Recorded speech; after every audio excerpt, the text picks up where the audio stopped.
আসসালামু আলাইকুম রহমতুল্লাহি ওবরাকাতুহ। ওয়ালাইকুম আসসালাম রহমতুল্লাহি বারাকাত। আমার আওয়াজটা ক্লিয়ার শোনা যাচ্ছে কিনা একটু জানাবেন মেহেরবানি করে। জি, শোনা যাচ্ছে। আচ্ছা, মাশাআল্লাহ। ইন্নাল হামদালিল্লাহ নাহমাদুহু ওয়া নুসাল্লি আলা রাসূলিহিল কারীম, আম্মা বা'দ। فأعوذ بالله من الشيطان الرجيم. بسم الله الرحمن الرحيم.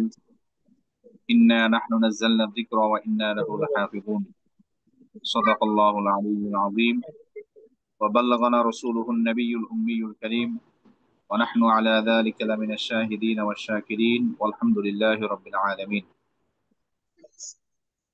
প্রিয় শিক্ষার্থীবৃন্দ, আল্লাহ তাআলার কাছে অশেষ মেহের আল্লাহ তাআলার কাছে অশেষ শুকরিয়া জ্ঞাপন করছি যে আল্লাহ তাআলা আমাদেরকে অত্যন্ত ভালোবেসে মহাব্বত করে তিনি একটা প্ল্যাটফর্ম যেখানে কোরআনে কারীমের তেলাওয়াত বিশুদ্ধভাবে শেখানো হয়, এমন একটা এমন একটা প্ল্যাটফর্মে আমাদেরকে একত্রিত হওয়ার তৌফিক দান করেছেন।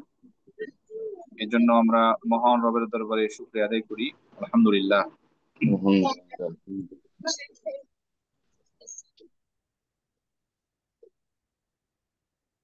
আজকের এই উদ্বোধনী ক্লাস কিছুক্ষণ পরেই আমাদের উস্তাজ পরিচালক মহোদয় আছেন, উনি আসবেন আমাদের মাঝে এবং আমাদের কোর্স সংক্রান্ত জরুরি বিষয় নিয়ে আলোচনা করবেন। তো উস্তাজ আসার আগ পর্যন্ত আমি কোরআন একাডেমির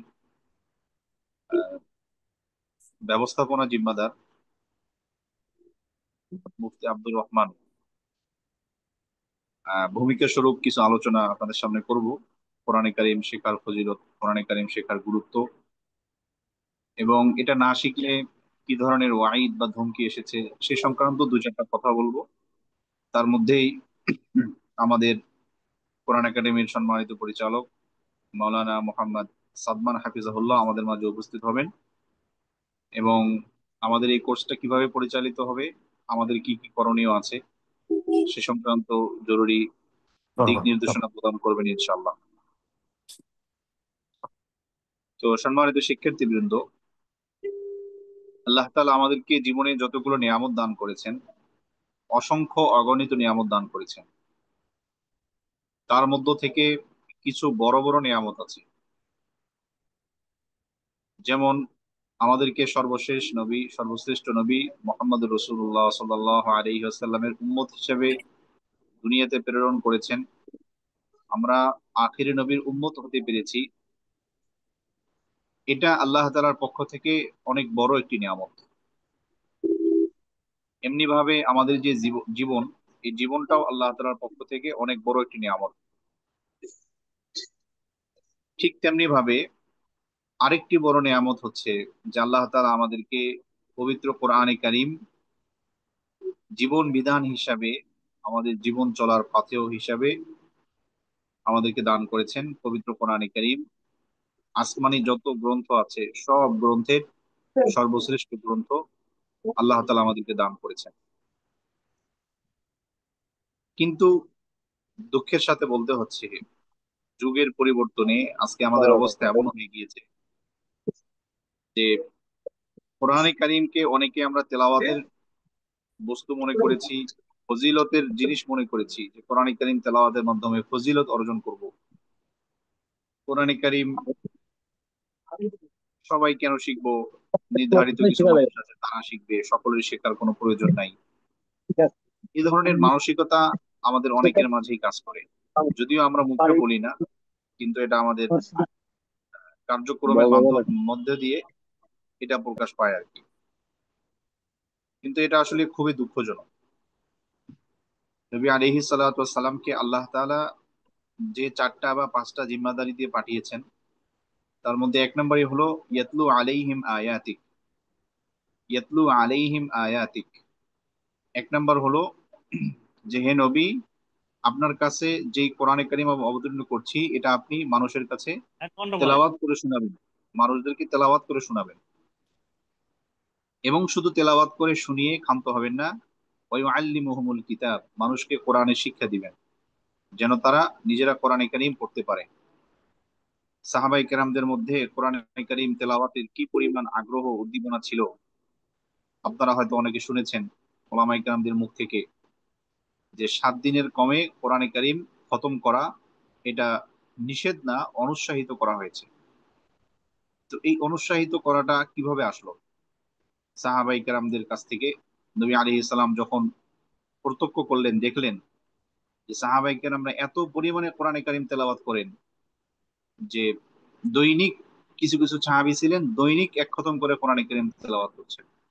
নবী আলাইহিস সালাম তাদেরকে ডেকে নিষেধ করলেন যে না, একদিনে না। তো সাহাবাই কেরামরা বললেন তাহলে 3 দিনে করব। নবী আলাইহিস সালাম বললেন যে না, তাও না।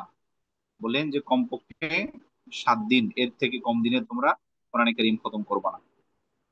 তো সাহাবাই কেরামদেরকে নিষেধ করে আটকাইতে হইতো যে তোমরা মানে একদিনে খতম করিও না, 3 দিনে করিও না, কমপক্ষে 7 দিনে তোমরা কোরআনে কারীমের খতম করো। তো কি পরিমাণ আগ্রহ, যৌক শৌক তাদের মাঝে ছিল!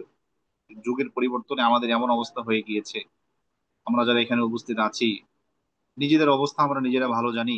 নিজেরা মনে করে দেখেন, শেষ আহ কতদিন আগে আমি কোরআনে কারীম খতম করেছি, শেষ কতদিন আগে আমি এই কোরআনে কারীমের কতটা আয়াত তেলাওয়াত করেছি। আজকে সারাদিন চলে গেল, আমি দুনিয়ার বিভিন্ন কাজ করেছি, কিন্তু কোরআনে কারীমের তেলাওয়াত আমার দ্বারা কতটুকু হয়েছে? অথচ এটা তো হলো মুমিনের একটা আলামত ছিল। আল্লাহ তাআলা কোরআনে কারীমে বলেন, আল্লাযীনা আতাইনাহুমুল কিতাবা ইয়াতলুনাহু হাক্কা তিলাওয়াতি উলাইকা ইউমিনুনা বি, যে যারা মুমিন তাদেরকে আমি যে কিতাব দান করেছি তারা ইয়াতলুনাহু হাক্কা তিলাওয়াতি, এটাকে তারা সঠিক হক আদায় করে, হক আদায় করে এই কিতাবকে তারা তেলাওয়াত করবে। হক আদায় করে তেলাওয়াতের অর্থ কি? হক আদায় করে তেলাওয়াতের অর্থ হচ্ছে যে বিশুদ্ধভাবে এটাকে তেলাওয়াত করা, বিশুদ্ধভাবে তেলাওয়াত করা, এবং এটার অর্থ বুঝে পড়ার চেষ্টা করা। অর্থ বুঝে পড়ার চেষ্টা করা, শুধু তেলাওয়াত করলাম অর্থ বুঝলাম না, এই জন্য তো কোরআন আমাদেরকে আল্লাহ তাআলা দেয় নাই। বরং অর্থ বুঝে এটার মর্ম অনুধাবন করে নিজের জীবনে বাস্তবায়ন করা। পাশাপাশি নামাজে যখন তেলাওয়াত করব, ওই সময় যদি বিশুদ্ধ তেলাওয়াত করতে পারি, অর্থ বুঝে তেলাওয়াত করতে পারি, তো সেটার যে স্বাদ, সেটার যে মজা, এটা আপনি অন্য কোনো জায়গায় পাবেন না, অন্য কোনো ভাবে এটা সংগ্রহ করা সম্ভব না। আপনি নিজেও একদিন ট্রাই করে দেখেন যে সূরা ইখলাস ছোট্ট একটা সূরা, এটার তর্জমা শেখা খুবই সহজ। বাংলা অনেক তাফসীর এখন আমাদের সামনে আছে।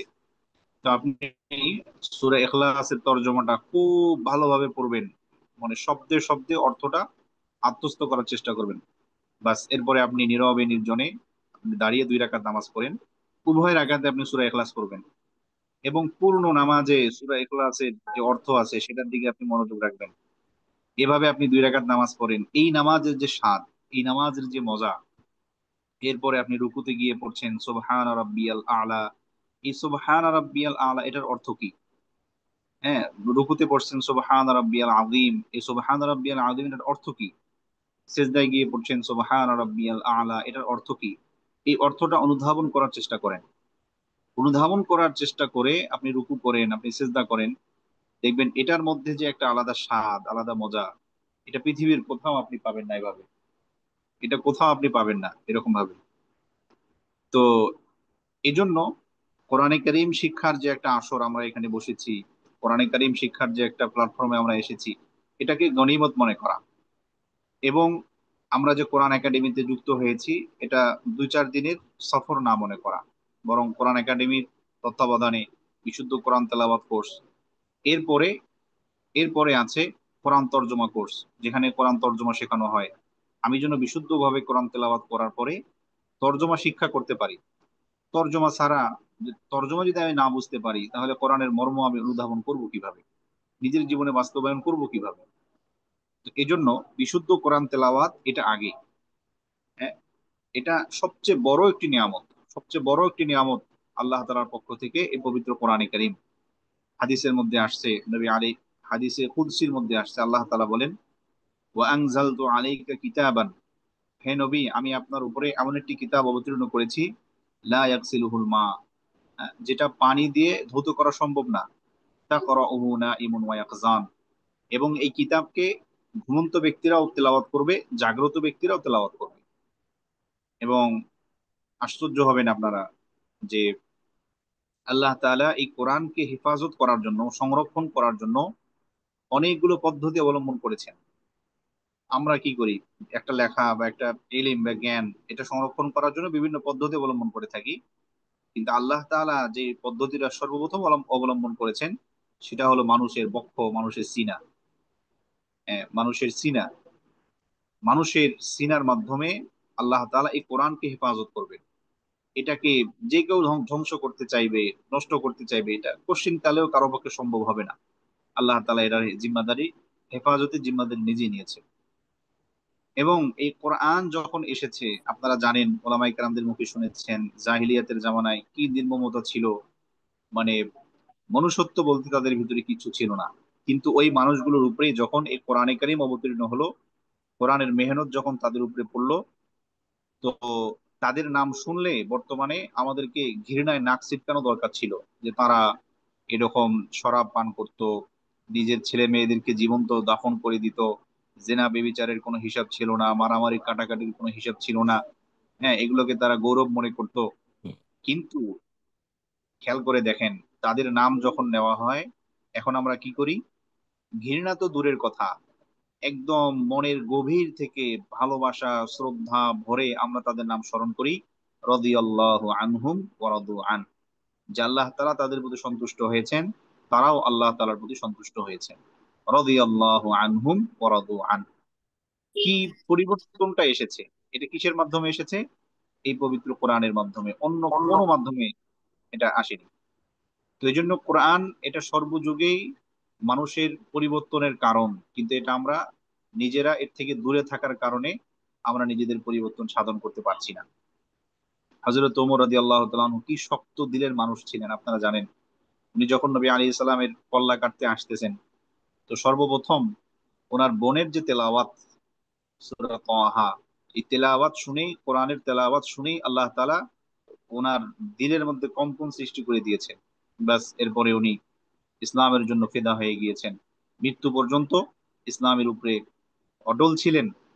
এবং এমনকি মৃত্যুর আগে নবী আলাইহিস সালাতু ওয়াস সালাম ঘোষণা দিয়ে গেলেন যে আবু বকর ফিল জান্নাহ, ওমর ফিল জান্নাহ, আলীউন ফিল জান্নাহ, ওসমান ফিল জান্নাহ, আব্দুর রহমান ইবনে আউফ ফিল জান্নাহ, তালহা জান্নাহ, জুবাইর জান্নাহ, আব্দুল্লাহ ইবনে জুবাইর জান্নাহ। এইভাবে 10 জন সাহাবীর নাম ধরে ধরে নবী আলাইহিস সালাম ঘোষণা করে গেলেন, কিসের বরকতে? এই কোরআনের বরকতে। তো এই জন্য কোরআন এটা আমাদের জীবনের, মুসলমানদের জীবনের অবিচ্ছেদ্য অংশ হওয়া উচিত। এবং এই কোরআনের সংরক্ষণের দায়িত্ব এটা আল্লাহ তাআলা নিয়েছেন। আমাদের মনে অনেকের প্রশ্ন জাগে যে কোরআন সংরক্ষণের দায়িত্ব যদি আল্লাহ তাআলা নিয়ে থাকেন, তাহলে আমরা মাঝে মাঝে দেখি যে কোরআনকে বিভিন্নভাবে হেনস্থা করা হয়, কোরআনের অবমাননা করা হয়। যেমন আমরা সাম্প্রতিক সময়ে দেখেছি বাংলাদেশে আহ, একটি ইউনিভার্সিটিতে এই ন্যাক্কারজনক ঘটনা ঘটেছে। তো আল্লাহ যদি আহ কোরআন সংরক্ষণের দায়িত্ব নিয়ে থাকেন, তাহলে কোরআনকে এভাবে অবমাননা করা হচ্ছে কেন? তো বলে এখানে আমাদের একটু বুঝতে, আমাদের বোঝার ভুল কি? যে কোরআনের দুইটা দিক। একটা হলো কোরআনের যে শব্দ, কোরআনের যে মাফহুম অর্থ, এ- এটা আল্লাহ তাআলা হেফাজত করবেন, এটা জিম্মাদারি আল্লাহ তাআলা নিয়েছেন। কোনো মানুষ এটাকে পরিবর্তন করতে পারবে না। যে কোরআনের একটা অর্থ ছিল এই আয়াতের, এটাকে পরিবর্তন করে ভিন্ন একটা অর্থ এখানে নিয়ে আসলাম, এ ধরনের কোনো পরিবর্তন কোনো মানুষের পক্ষে সাধন করা সম্ভব নয়। কিন্তু আল্লাহ তাআলা আপনাকে আমাকে এই জিম্মাদারিটা দিয়ে রেখেছেন যে কোরআনের যে অবয়ব, পৃষ্ঠার মাধ্যমে, কালির মাধ্যমে যে অবয়বটা এসেছে, এটার সংরক্ষণের দায়িত্ব, এটার হেফাজতের দায়িত্ব আল্লাহ তাআলা আমাদেরকে দিয়েছেন। দেখতে চান যে আমরা কতটুকু নিজেদের জিম্মাদারি পালন করি, কতটুকু জিম্মাদারি পালন করি। চিন্তা করে দেখেন, আজকে বাংলাদেশে এতগুলো মানুষ, আমরা মুসলমান, নিজেদেরকে দাবি করি মুসলমান হিসাবে, আমাদের সামনে কোরআনকে অবমাননা করা হলো, কিন্তু রাষ্ট্রীয় ভাবেই তো কিছু করতে পারলাম না, সামাজিক ভাবে আমরা কোনোভাবেই কিচ্ছু করতে পারলাম না। এটা আমাদের দায়িত্বের অবহেলাই, মানে এটা আমরা নিজেদের দায়িত্বের মধ্যে পূর্ণ কামিয়াব হতে পারিনি। তো এই জন্য আল্লাহ তাআলা আমাদেরকে জিম্মাদারি দিয়ে রেখেছেন যেন কোরআনের ইজ্জত এটা আমরা রক্ষা করি। এটা রক্ষা করতে হবে, এটা আমাদের জিম্মাদারি। তো এগুলো কখন আসবে? কোরআনের আজমত, কোরআনের মহাব্বত, এটা কখন আসবে? যখন আমি কোরআনে কারীমের বিশুদ্ধ তেলাওয়াত করব, অর্থ সহকারে তেলাওয়াত করে এটার মর্ম অনুধাবন করার চেষ্টা করব। ধীরে ধীরে ধীরে ধীরে দেখবেন কোরআনের মহাব্বত, হ্যাঁ, শরীয়তের মহাব্বত, আল্লাহ এবং তার রসুলের মহাব্বত আপনার আমার ভিতরে গেঁথে যাচ্ছে। সাহাবাই কেরামদের অন্তরে কিভাবে আসছে? তারাও তো মানুষ ছিলেন। কিভাবে আসছে তাদের অন্তরে এত মহাব্বত, ভালোবাসা? বলে যে এইভাবে, যে তারা এটাকে আপন করে নিয়েছেন, তারা এটার সাথে কোনো কম্প্রোমাইজ করেন নাই, হ্যাঁ, এটাকে সবার উপরে রেখেছেন। তো এভাবে সাহাবাই কেরামদের কাছে এটা আপন হয়ে গেছে, প্রিয় হয়ে গেছে। এটার জন্য তারা জীবন দেওয়ার জন্য প্রস্তুত হয়ে গেছে। তো এই জন্য বিশুদ্ধভাবে কোরআন তেলাওয়াত শিক্ষা করা এটা প্রত্যেক মুসলমানের উপরে ফরজ। যেমন আমরা বলি যে তলাবুল ইলমি ফারিদাতুন আলা কুল্লি মুসলিম, প্রত্যেক মুসলমানের উপরে এলেম তলব করা ফরজ। তো ব্যাপকভাবে সব এলেম তলব করা ফরজ না, কিছু কিছু এলিম আছে যেগুলো প্রত্যেক মুসলমানের উপরে অর্জন করা এটা ফরজ। তার মধ্যে একটা হলো বিশুদ্ধভাবে কোরআন তেলাওয়াত করা। হ্যাঁ, বিশুদ্ধভাবে কোরআন তেলাওয়াত করা। আলহামদুলিল্লাহ, আল্লাহ তাআলা শেষ বয়সে হলেও বা দীর্ঘদিন পরে হলেও আমাদের মাঝে এই বুঝের উদ্রেক ঘটিয়েছেন যে কোরআন বিশুদ্ধভাবে তেলাওয়াত করতে হবে। এই জন্য আল্লাহ তাআলার দরবারে শুকরিয়া আদায় করে এই সময়টাকে কাজে লাগানোর চেষ্টা করা। এখানে যে ক্লাসগুলো হবে 4 মাস ব্যাপী, মাত্র 4টা মাস, একটা ক্লাসও যেন আমার মিস না যায়, প্রত্যেকটা ক্লাসে যেন আমি যুক্ত থাকতে পারি। হঠাৎ যদি কোনো কারণে আমার অ্যাবসেন্ট হয়ে যায়, আমি অনুপস্থিত থাকি, তাহলে ক্লাসের যে রেকর্ড ব্যবস্থা আছে সেখান থেকে আমি যেন ওই পাঠটা শিখে নিতে পারি। কোনো অস্পষ্টতা থাকলে ওস্তাদের সাথে যোগাযোগ করে সেই জায়গাটা যেন আমরা স্পষ্ট করে নিতে পারি। এজন্য আমরা চেষ্টা করবো ইনশাল্লাহ। বিশুদ্ধভাবে কোরআন তেলাওয়াত করা এটা খুবই খুবই গুরুত্বপূর্ণ একটা বিষয়। বিশুদ্ধভাবে কোরআন তেলাওয়াত করা এটার মানে খুবই গুরুত্বপূর্ণ একটি বিষয়। তাজবিদ সহকারে যদি কেউ তেলাওয়াত না করে, যদি নামাজে কেউ ভুল করে, তাহলে তার তেলাওয়াতে অশুদ্ধ পড়ার কারণে আমরা জানি যে নামাজ নষ্ট হয়ে যায়। তেলাওয়াত অশুদ্ধর কারণে নামাজ যে সমস্ত কারণে নষ্ট হয়, তার মধ্যে 1 নম্বর কারণ হলো তেলাওয়াতে অশুদ্ধ পড়া। তো আমরা এমন অনেকে আছি যে কোরআন তেলাওয়াত করি, বাকি তেলাওয়াত শুদ্ধ হয় না, অশুদ্ধ পড়ছি আমরা। আবার অশুদ্ধের মধ্যে কিছুটা ভাগ আছে। যেমন অশুদ্ধ পড়াকে বলে লাহান, আরবিতে বলে লাহান, পড়বেন আপনার সামনে। তো এই লাহান আবার 2 প্রকার আছে। একটাকে বলে লাহনে জলি, মানে স্পষ্ট ভুল। যেমন আপনি একটা শব্দের জায়গায় আরেকটা শব্দ পড়লেন, একটা হরফের জায়গায় আরেকটা হরফ পড়লেন। হ্যাঁ, যেমন আন আমতা, এখানে আইন আছে, আপনি এখানে হামজা পড়লেন আন আমতা, তো অর্থ পরিবর্তন হয়ে গেছে। তো এটাকে বলে লাহনে জালি। এভাবে পড়া সুস্পষ্ট হারাম, নিষেধ, এবং এভাবে পড়লে নামাজ তার নষ্ট হয়ে যাবে। এমনি ভাবে আরেকটা আছে হলো লাহানে খফি বলে এটাকে, সূক্ষ্ম ভুল। আহ, মানে সূক্ষ্ম ভুল আর কি, এটা স্পষ্ট বোঝা যায় না। সূক্ষ্ম ভুল যেমন আহ, এক জায়গায় টান আছে, মদ আছে একালিপ, আপনি সেটাকে সেখানে টানলেন না। এক জায়গায় চার রেকর্ডিং আলিফ টান আছে, রেকর্ডিং আপনি সেখানে টানলেন না। না না তো রেকর্ডিং না না এটা এভাবে রেকর্ড করতে আচ্ছা, আপনি সেখানে টানলেন না। তো এভাবে এটা অশুদ্ধ পড়া হয়ে যায়। তো অশুদ্ধ যে তেলাওয়াত করবে, এই তেলাওয়াতের বারাকা থেকে সে পরিপূর্ণ মাহরুম হয়ে যাবে। এই তেলাওয়াতের যে উদ্দেশ্য ছিল সেটা থেকে সে পরিপূর্ণ মাহরুম হয়ে যাবে, এবং এই তেলাওয়াত আল্লাহ তাআলার কাছে গ্রহণযোগ্য হবে না। হ্যাঁ, একজন মানুষ সারা জীবন সে চেষ্টা করেছে, চেষ্টা করার পরেও হয়নি, সেটা তো আল্লাহ তাআলা দেখতেছেন যে আমার আপনার চেষ্টা কিরকম, সেটার ব্যাপারটা ভিন্ন। তো এই জন্য আমার পড়ার জন্য পরিপূর্ণ শুদ্ধ হয়, তাজবিদ সহকারে, মদ মাখরাজ সহকারে যেন হয়, এই ব্যাপারে আমাদেরকে সতর্ক থাকতে হবে। এগুলো শেখার জন্যই আমরা এখানে এসেছি। হরফের মাখরাজ যেগুলো আছে, কোন হরফের মাখরাজ কোনটা, হায়ের মাজদার, হায়ের মাখরাজ, খয়ের মাখরাজ, এই মাখরাজ সহকারে আমাদেরকে এখানে শেখানো হবে। এই মাখরাজের বিষয়গুলো খুব ভালোভাবে আত্মস্থ করার চেষ্টা করা। তো সময় যদিও সংক্ষিপ্ত, 4 মাস মাত্র, কিন্তু 4 মাসের মধ্যেই আমরা যদি পরিপূর্ণ চেষ্টা করি, আশা করা যায় আমরা একটা অবস্থানে যেতে পারবো, আমাদের তেলাওয়াতটা শুদ্ধ হবে ইনশাআল্লাহ। এবং যারা কোরআন তেলাওয়াত করবে তাদের ব্যাপারে ফজিলতের কত কথা আছে, যে অন্য কোনো কিতাবের ক্ষেত্রে এরকম কথা বলা হয়নি যে এটা পড়লে 10 নেকি, এটা পড়লে এই নেকি সেই নেকি। এবং এমনকি হাদিসের ব্যাপারে ওটা বলা হয়নি। হাদিস তেলাওয়াত করলে ফজিলত আছে, কিন্তু হরফান হরফান, প্রত্যেকটি হরফে যে ফজিলত এমন কোনো কথা বলা হয়নি, কিন্তু কোরআনের ক্ষেত্রে বলা হয়েছে যে প্রত্যেকটি হরফ যারা তেলাওয়াত করবে তাদেরকে আল্লাহ তাআলা প্রত্যেকটি হরফের বিনিময়ে একটি করে নেকি দান করবেন, এবং এক একটা নেকি 10টা নেকির সমপরিমাণ। এরপরে নবী আলাইহিস সালাম আবার ব্যাখ্যা করে দিয়েছেন যে তোমরা কি মনে করছো যে আলিফ লাম মিম এই তিনটে মিলে একটা হরফ? না, আলিফ একটা হরফ, লাম একটা হরফ, মিম আরেকটা হরফ।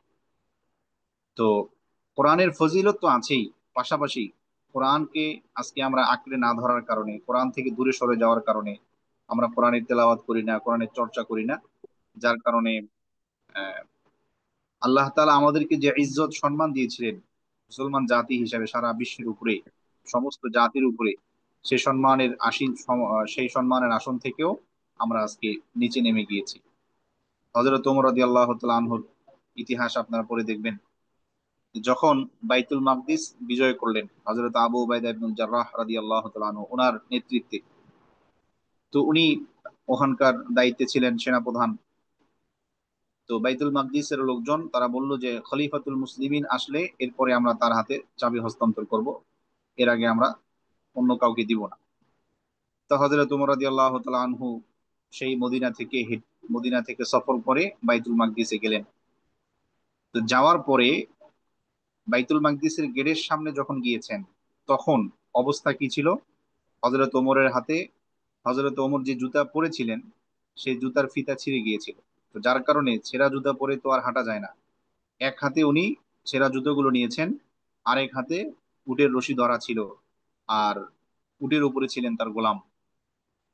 তো হযরত আবু উবাইদা ইবনুল জাররাহ এই দৃশ্য দেখে দৌড়ে এসেছেন, এসে বলেছেন, আমিরুল মুমিনিন আআনতা তাফআলু হাদা, আপনি এই কাজ করছেন যে আপনার এক হাতে রশি, এক হাতে ছেঁড়া জুতা? তো তাহলে তো কাফের মুশরিকরা আমাদেরকে হালকা মনে করবে, যে আমিরুল মুমিনিন, তার কোনো শান শৌকত নাই, তার কোনো ইজ্জত নাই, দুর্বল মনে করবে।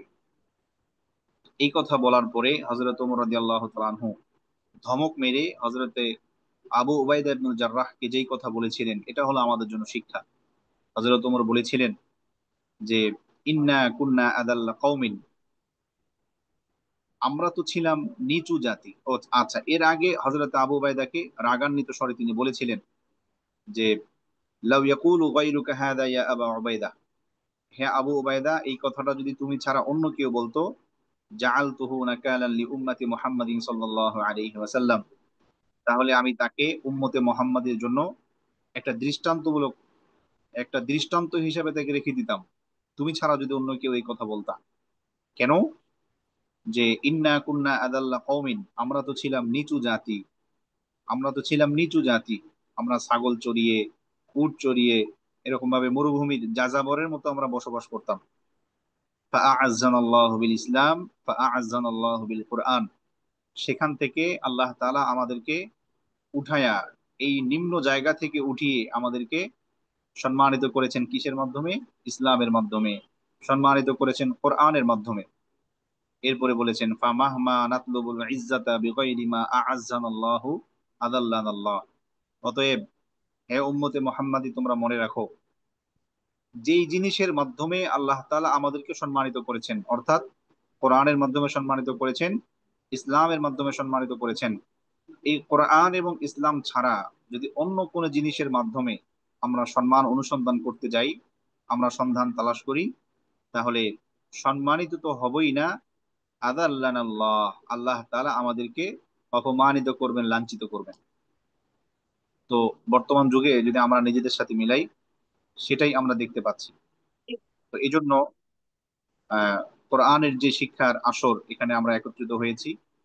আল্লাহ তাআলা আমাদেরকে শেষ পর্যন্ত, আসসালামু আলাইকুম রহমতুল্লাহ। ওয়ালাইকুম আসসালাম ওয়া রাহমাতুল্লাহ, শেষ পর্যন্ত এই মজলিসের সাথে থেকে, কোরআনের উপর থেকে, শরীয়তের পূর্ণাঙ্গ অনুসরণ করে আল্লাহ তাআলা আমাদেরকে মৃত্যুবরণ করার তৌফিক দান করুন, আমিন। আমিন। আলহামদুলিল্লাহ, ইতিমধ্যে আমাদের মাঝে উপস্থিত হয়েছেন কোরআন একাডেমির সম্মানিত পরিচালক মাওলানা মোহাম্মদ সাদমান হাফিজাহুল্লাহ। উনি এখন আমাদেরকে এই 4 মাস ব্যাপী বিশুদ্ধ কোরআন তেলাওয়াত কোর্স সম্পর্কে দিক নির্দেশনামূলক কিছু কথা বলবেন। আমরা সকলেই মনোযোগ সহকারে শোনার চেষ্টা করব এবং যদি সম্ভব হয় গুরুত্বপূর্ণ জায়গাগুলো আমরা নোট আউট করার চেষ্টা করবো ইনশাআল্লাহ। এবং শেষে প্রশ্নোত্তর পর্ব থাকবে। আমরা যদি কারো কোনো প্রশ্ন থাকে আমরা শেষে ওস্তাদের কাছে প্রশ্ন করে আমরা নিজেদের যে সংশয় বা সন্দেহ বা নিজেদের যে প্রশ্ন আছে সেগুলো আমরা দূর করার চেষ্টা করবো ইনশাআল্লাহ। জি ইনশাআল্লাহ। আসসালামু আলাইকুম ওরহমতুল্লাহি ওয়াবারাকাতুহু। ওয়ালাইকুম আসসালাম ওয়া রাহমাতুল্লাহি ওয়া বারাকাতুহু। আহ, মুফতি হুজুর, আমার কি আওয়াজ শোনা যাচ্ছে জি স্পষ্ট? আপনার আওয়াজ শোনা যাচ্ছে। জি আচ্ছা, আলহামদুলিল্লাহ। আহ, কি কি আলোচনা করলেন যদি সংক্ষেপে আমাকে একটু বলেন। আচ্ছা, কোরআনের ফজিলত, কোরআন কেন অবতীর্ণ করা হয়েছিল এবং কোরআন থেকে যদি আমরা দূরে সরে যাই তাহলে আমাদের কি ক্ষতি হতে পারে, এবং বর্তমানে যুগে আমাদের যে দৃষ্টান্ত সামনে আছে, এর পাশাপাশি বিশুদ্ধ কোরআন তেলাওয়াতের গুরুত্ব, তাজবিদ সহকারে পড়ার যে গুরুত্ব, এগুলো আলোচনা করা হয়েছে আর কি। মাশাআল্লাহ। আহ, লাহান বা তিলাওয়াতের ভুল সংক্রান্ত আলোচনা। হ্যাঁ, এটা সংক্ষিপ্ত আলোচনা করা হয়েছে। আচ্ছা, মাশাআল্লাহ। তো অনেক অনেক ধন্যবাদ আপনাকে, জাযাকাল্লাহ খাইরান। এবং আমাদের প্রিয় শিক্ষার্থীবৃন্দকেও অসংখ্য অগণিত কৃতজ্ঞতা তাদের প্রতি, যে তারাও প্রায় 30 মিনিট হয়ে যাচ্ছে উদ্বোধনী ক্লাস শুরু হওয়ার, তারা দীর্ঘ সময় ধরে অবস্থান করছেন। তো খুব বেশি না, আমি আধা ঘন্টার মধ্যে ইনশাল্লাহ শেষ করে দেব। বিসমিল্লাহির রহমানির রহিম। নাহমাদুহু ওয়া নুসাল্লি আলা রাসূলিহিল কারীম। আমরা সকলে আল্লাহ দরবারে শুকরিয়া আদায় করি, সকলে বলি আলহামদুলিল্লাহ। আলহামদুলিল্লাহ। আমরা সকলে একটু দীর্ঘ আলহামদুলিল্লাহ। দীর্ঘ দরুদ পড়ব। সকলে দরুদ ইব্রাহিম পড়ি। আল্লাহুম্মা সাল্লি আলা اللهم মুহাম্মাদিন صل ওয়া على আলা محمد আলি وسلم মুহাম্মাদ কামা كما সাল্লাইতা আলা صليت على ইব্রাহিম إبراهيم وعلى آل ওয়া আলা إبراهيم আলি ইব্রাহিম إنك ইন্নাকা حميد হামিদুম مجيد. মাজিদ। اللهم بارك على اللهم محمد بارك على محمد وعلى آل وعلى إبراهيم وعلى آل آل إبراهيم محمد إنك حميد كما مجيد. باركت على إبراهيم وعلى آل إبراهيم إنك حميد مجيد। আচ্ছা, একটু পিডিএফ দেখা যাচ্ছে কিনা জানাবেন আমাকে। জি। পিডিএফ দেখা যাচ্ছে? হ্যাঁ, দেখা যাচ্ছে। আচ্ছা, আলহামদুলিল্লাহ। তো আমি তিনটা বিষয় আপনাদের সামনে আলোচনা করব ইনশাআল্লাহ। লেটেস্ট পিডিএফটা কোথায়?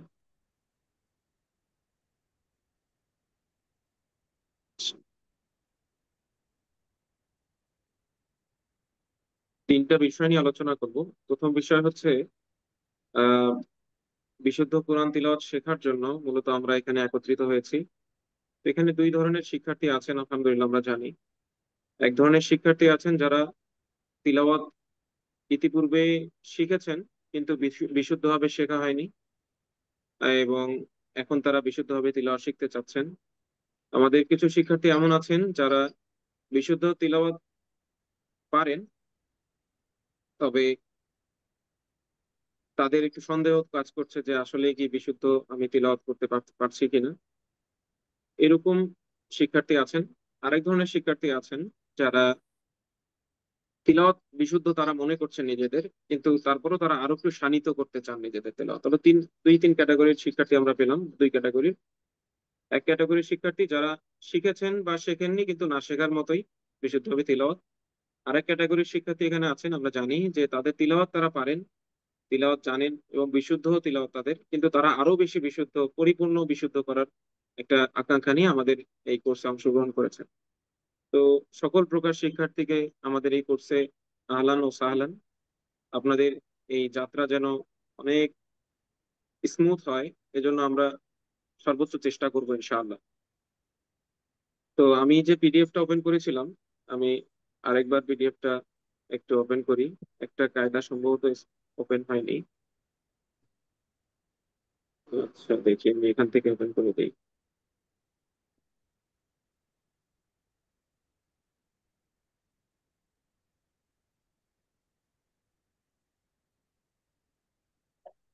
Okay, আমি একটু স্ক্রিন শেয়ার করবো, ঠিক আছে?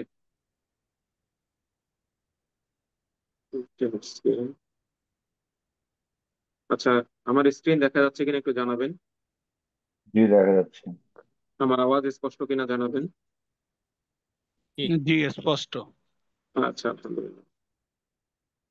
তো তো আমরা আমাদের মূল আলোচনায় চলে যাই। প্রথম আলোচনা হচ্ছে বিশুদ্ধ তিলাওয়াত শিখতে হলে বা তিলাওয়াতকে বিশুদ্ধ করতে হলে বা ইভেন তিলাওয়াত শিখতে হলে আমাদেরকে কয়েকটা বিষয় জানতে হবে। ঠিক আছে? এবং এই বিষয়গুলোই ইনশাল্লাহ আমরা এই কোর্সের প্রথম 2 মাসে আয়ত্ত করব। ঠিক আছে? তো প্রথম বিষয় আমরা দেখতে পাচ্ছি স্ক্রিনে, দেখুন।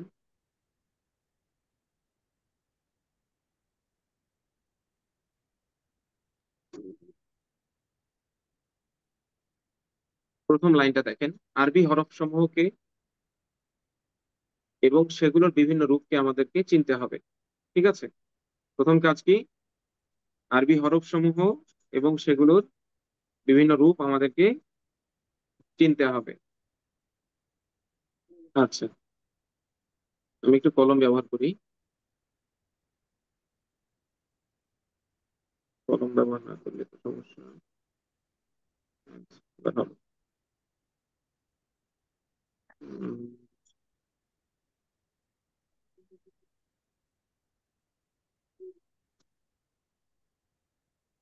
কলমের কালারটা হতে হবে লাল। আচ্ছা, দেখা যাচ্ছে এখন কলমের জি যাচ্ছে। লেখাগুলো? দেখা যাচ্ছে। আচ্ছা, তাহলে প্রথম কাজ কি? আরবি হরফ সমূহকে আমাদেরকে চিনতে হবে। এবং আমরা জানি যে আরবি এক এক একটা হরফ, 29টা যে হরফ আছে, প্রত্যেকটা হরফেরই একাধিক রূপ আছে। কখনো শব্দের শুরুতে আসার কারণে, মাঝে আসার কারণে, শেষে আসার কারণে এই রূপগুলো চেঞ্জ হয়। এই রূপগুলোকে আমাদেরকে চিনতে হবে। ঠিক আছে? শুধু হরফ চিনলাম, 29টা হরফ প্রত্যেকটাই চিনতে পারি, কিন্তু এই রূপগুলো আমরা পার্থক্য করতে পারি না, তাহলে কিন্তু আমরা তিলাওয়াত করতে পারবো না। ঠিক আছে? এটা তিলাওয়াতের জন্য একটা মাস্ট বিষয়। তো ইনশাল্লাহ আমরা আমাদের এই কোর্সে প্রত্যেকটা পিডিএফ এ আমরা হরফেরও, আমরা যেমন হরফের বেস ফর্ম বা মূল ফর্মটা শিখবো, সাথে সাথে আমরা সেটার রূপ বৈচিত্র্যের সাথেও পরিচিত হবো ইনশাআল্লাহ। ঠিক আছে? আচ্ছা, দ্বিতীয় যে কাজটা, আমাদেরকে ওই হরফ যেগুলো আমরা শিখবো সেগুলোর উচ্চারণ, সঠিক উচ্চারণ, মাখরাজ অনুযায়ী আমাদেরকে সঠিক উচ্চারণ শিখতে হবে। মাখরাজ মানে কি? মাখরাজ মানে হচ্ছে হরফের উচ্চারণ স্থান। এই উচ্চারণ স্থান, হরফের যে জায়গা থেকে যে হরফ উচ্চারিত হয় সেই জায়গা থেকে সেই হরফকে উচ্চারণ করা আমাদেরকে জানতে হবে। তৃতীয় যে বিষয়টা জানতে হবে সেটা হচ্ছে সিফাত। অর্থাৎ সিফাত কাকে বলে এখানে আমরা আলোচনা আহ, যদি করি, আপনাদেরকে আমি উপরে দেখাবো। আপনাদের ব্যাকরণ বা তাজবিদের কায়দাগুলো আমরা লিখেছি ওখানে। তো সিফাতের মৌলিক কথা হচ্ছে যে হরফের উচ্চারণ স্থান তো মাখরাজ। সিফাত হচ্ছে হরফের বিভিন্ন বৈশিষ্ট্য, মানে উচ্চারণ হওয়ার সময় তার অনেকগুলো গুণ প্রকাশ পায়। সেই গুণগুলো হচ্ছে সিফাত। এই সিফাত অনুযায়ী আমাদেরকে হরফগুলো উচ্চারণ করতে হবে। একটা হলো মাখরাজকেও ঠিক রাখতে হবে, সিফাতকেও আমাদেরকে ঠিক রাখতে হবে, তাহলে আমাদের তিলাওয়াত অনেক বেশি বিশুদ্ধ হবে। আচ্ছা, তারপরের কাজ কি? আরেকটা কাজ হচ্ছে বিভিন্ন হরফের মোটা এবং চিকন উচ্চারণ জানতে হবে। মানে হরফগুলো কখনো মোটা ভাবে উচ্চারিত হয়, বিশেষ করে র এবং লাম, আল্লাহ শব্দের লাম, এবং আরো কিছু বিষয় আছে। তো কোন হরফকে মোটা করে উচ্চারণ করতে হয়, কোন হরফকে চিকন করে উচ্চারণ করতে হয়, এইগুলো বিষয়গুলো আমাদেরকে জানতে হবে। ঠিক আছে? ইনশাল্লাহ আমরা জানবো এই পুরো কোর্সের 2 মাসের মধ্যে। তারপরে আমাদেরকে হরকত চিনতে হবে, হরকত অনুযায়ী উচ্চারণ জানতে হবে, তানবিন, তাসদীদ, গুন্না এগুলো চিনতে হবে, এগুলো অনুযায়ী সঠিক উচ্চারণ বুঝতে হবে ইনশাআল্লাহ। এগুলো আমরা শিখবো। মাদের নিয়ম কানুন, মানে মাদ মানে টেনে পড়া, লম্বা করে পড়া, এটা নিয়ম কানুন মোটামুটি আমরা খুব সহজ ভাবে ইনশাআল্লাহ সাজিয়েছি। এটা আমরা পড়বো। মিম সাকিনের নিয়ম কানুন আমাদেরকে জানতে হবে, নুন সাকিন ও তানবিনের নিয়ম কানুন জানতে হবে। এই যে বিষয়গুলো, এগুলো যদি আমাদের জানা এবং অনুশীলন করা হয়, আমরা যদি এগুলো প্রচুর পরিমাণ অনুশীলন করতে পারি এবং সঠিকভাবে নিয়মগুলো জানতে পারি, আয়ত্তে রাখতে পারি, তাহলে ইনশাআল্লাহ আমরা বিশুদ্ধভাবে কোরআন তিলাওয়াত করতে পারবো। ঠিক আছে? আমার কথা কি বুঝতে পেরেছেন? জি। আচ্ছা, তো আমি এখন আপনাদেরকে, আমরা যে আসলে কিভাবে শিখবো এই বিষয়টা আমরা আপনাদেরকে এখন পিডিএফ এর মাধ্যমে দেখাবো। আমরা যে পিডিএফ, এটা সবচেয়ে গুরুত্বপূর্ণ যে বিষয়টা সেটা হচ্ছে আমরা কিন্তু এই কোর্সের মধ্যে আপনাদেরকে প্রথাগত কোনো নুরানি কায়দা বা প্রথাগত কোনো আহ নিয়ম কানুনের বই, ইতিপূর্বে লেখা কোনো বইয়ের মাধ্যমে পড়াবো না। ঠিক আছে? আমি আলহামদুলিল্লাহ আমাদের এই পুরো কোর্সের মধ্যে আমাদের দুটো কোর্স বর্তমানে সচল। একটা হচ্ছে 1 বছর ব্যাপী কুরআন তরজমা কোর্স। যারা দেখে দেখে তিলাওয়াত করতে পারে, শুদ্ধ হোক কিংবা বিশুদ্ধ হোক, তারা ইংলিশ 8-9 এর বই এইট থেকে টেনের বই, ইংলিশ একটা বই পড়ার সময় যেমন অনুবাদ বুঝতে পারে, হ্যাঁ, একটা বাক্য পড়ার পরে, যেমন he is going to school, তারপরে হি ইজ গোয়িং টু মাদ্রাসা, এই যে যত বাক্য ইংলিশে আছে, হ্যাঁ, অ্যাম আই এ টিচার, এই টাইপের যা কিছু আছে, আই এম টেকিং ক্লাস নাও, এই বাক্যগুলো শোনার সাথে সাথে আপনি যেমন অনুবাদ বুঝতে পারছেন, তেমনি ভাবে কোরআনের আয়াতগুলো কেউ তিলাওয়াত করলে বা আপনি নিজে তিলাওয়াত করার সময় একদম ব্যাকরণিক ভাবে শাব্দিক অনুবাদ বুঝতে পারবেন। এরকম একটা কোর্স আমাদের 1 বছর ব্যাপী আছে। আর আরেকটা কোর্স, এটা এটা হচ্ছে 4 মাস ব্যাপী অনলাইন বিশুদ্ধ কোরআন তিলাওয়াত কোর্স। এটা দুটো লেভেল। একটা লেভেল হচ্ছে আহ এটাকে আমরা বলি কায়দা ও তাজবিদ। একটা লেভেল হচ্ছে কায়দা ও তাজবিদ, হ্যাঁ, কায়দা ও তাজবিদ। এটা হচ্ছে 2 মাস, ঠিক আছে।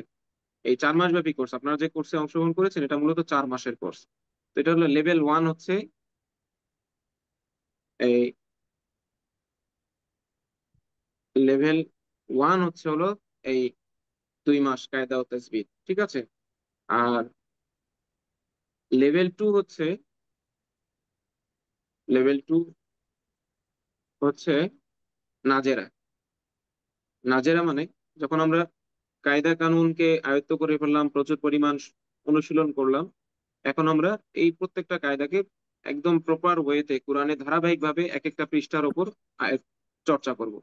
চর্চা করে করে এই আমাদের এই শিক্ষাটাকে শানিত করব।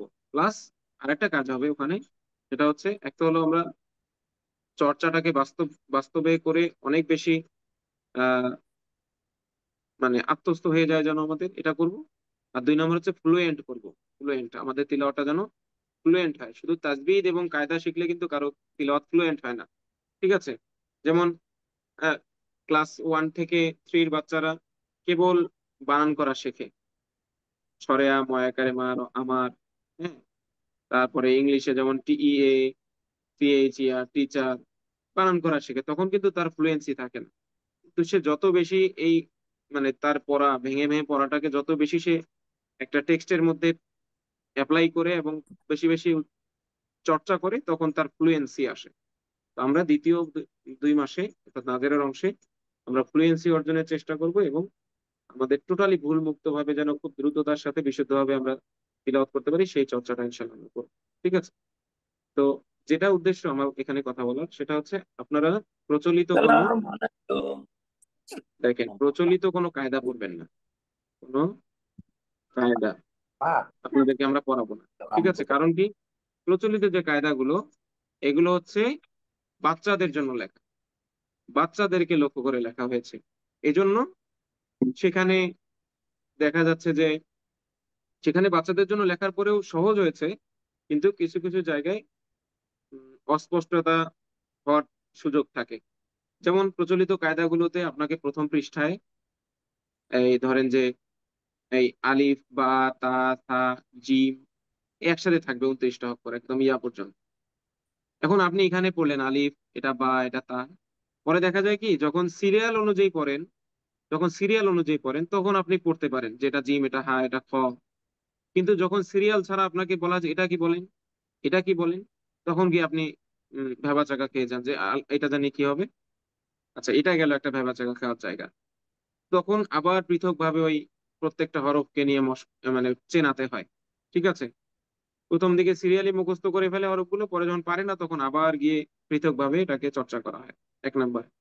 2 নম্বর হচ্ছে এই কি নাই মাখরাজ, মাখরাজ সহ পড়ার, ওখানে ওখানে সরাসরি মাখরাজটা লেখা থাকে না, মাখরাজ লেখা থাকে একদম শেষে, ওখান থেকে বের করে ওস্তাদ মৌখিক ভাবে পড়িয়ে দেয়।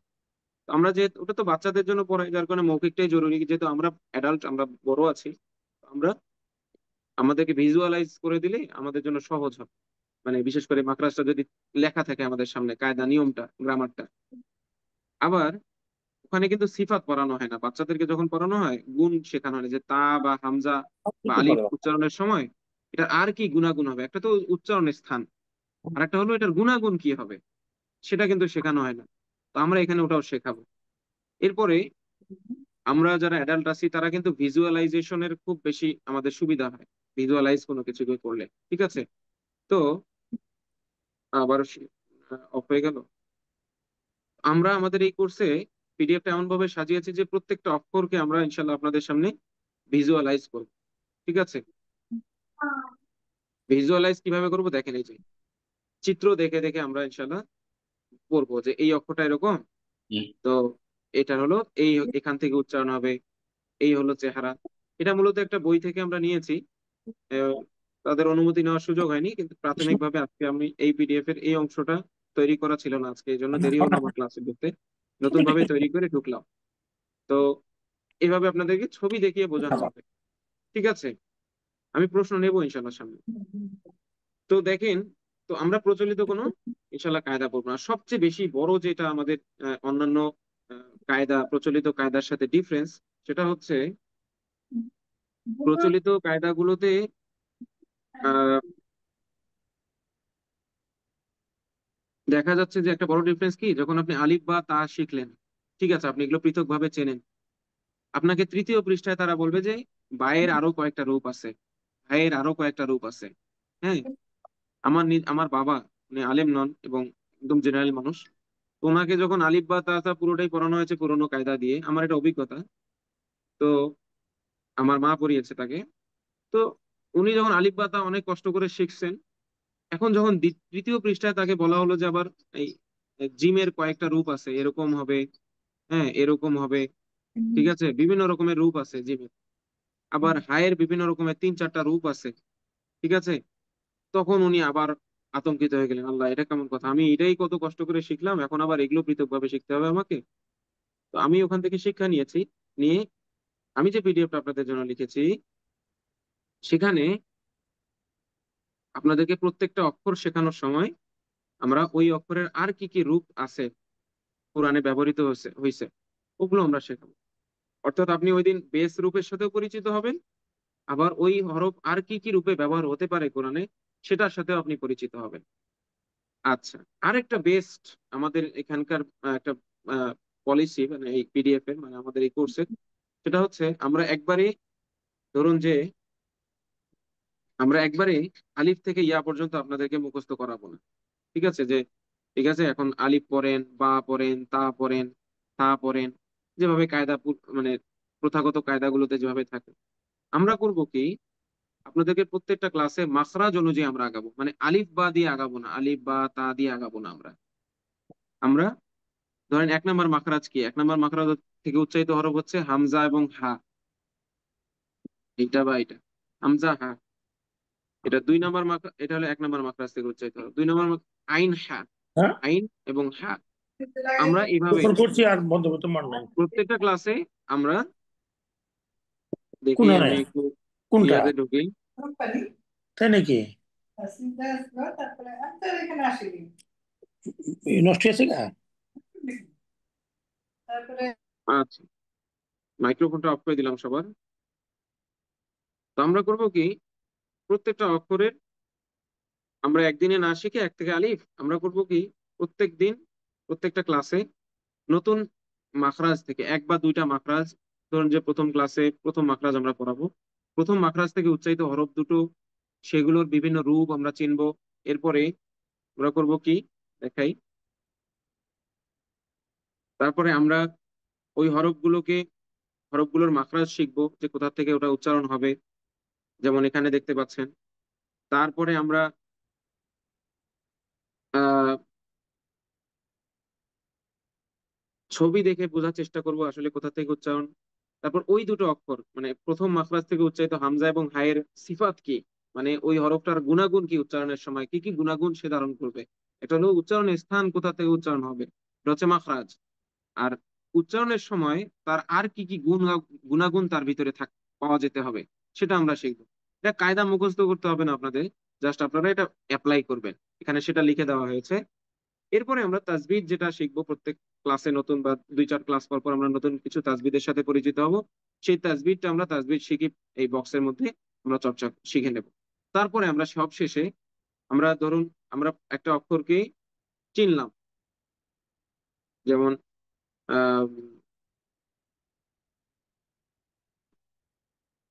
প্রিন্ট লেআউট, যেমন আমরা এখানে একটা অক্ষরকে চিনলাম এই প্রথম এই পৃষ্ঠায় হরফ পরিচিতিতে, এবং সেটার বিভিন্ন রূপ জানলাম। এরপরে আমরা মাখরাজ অনুযায়ী ওই হরফটা চিত্র দেখে কিভাবে কোন জায়গা থেকে উচ্চারণ হবে সেটা জানবো, সেই হরফের সিফাত জানবো সেই হরফ দুটোর।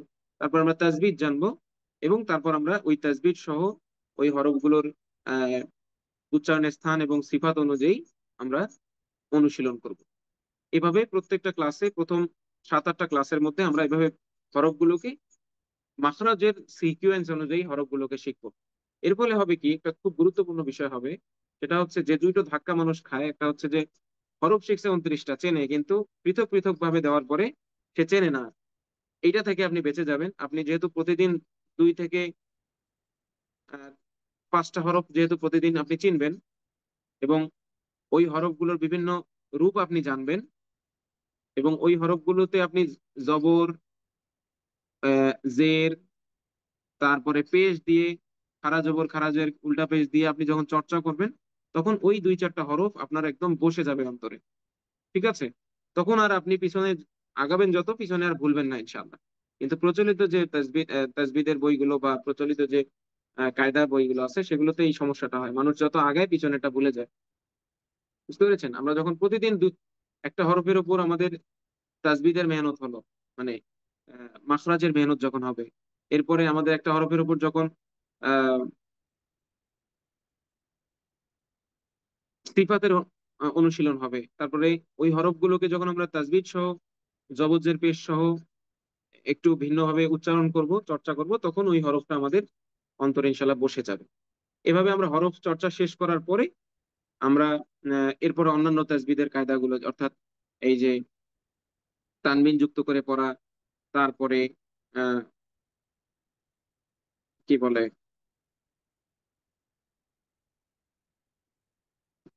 কোথায় গেল,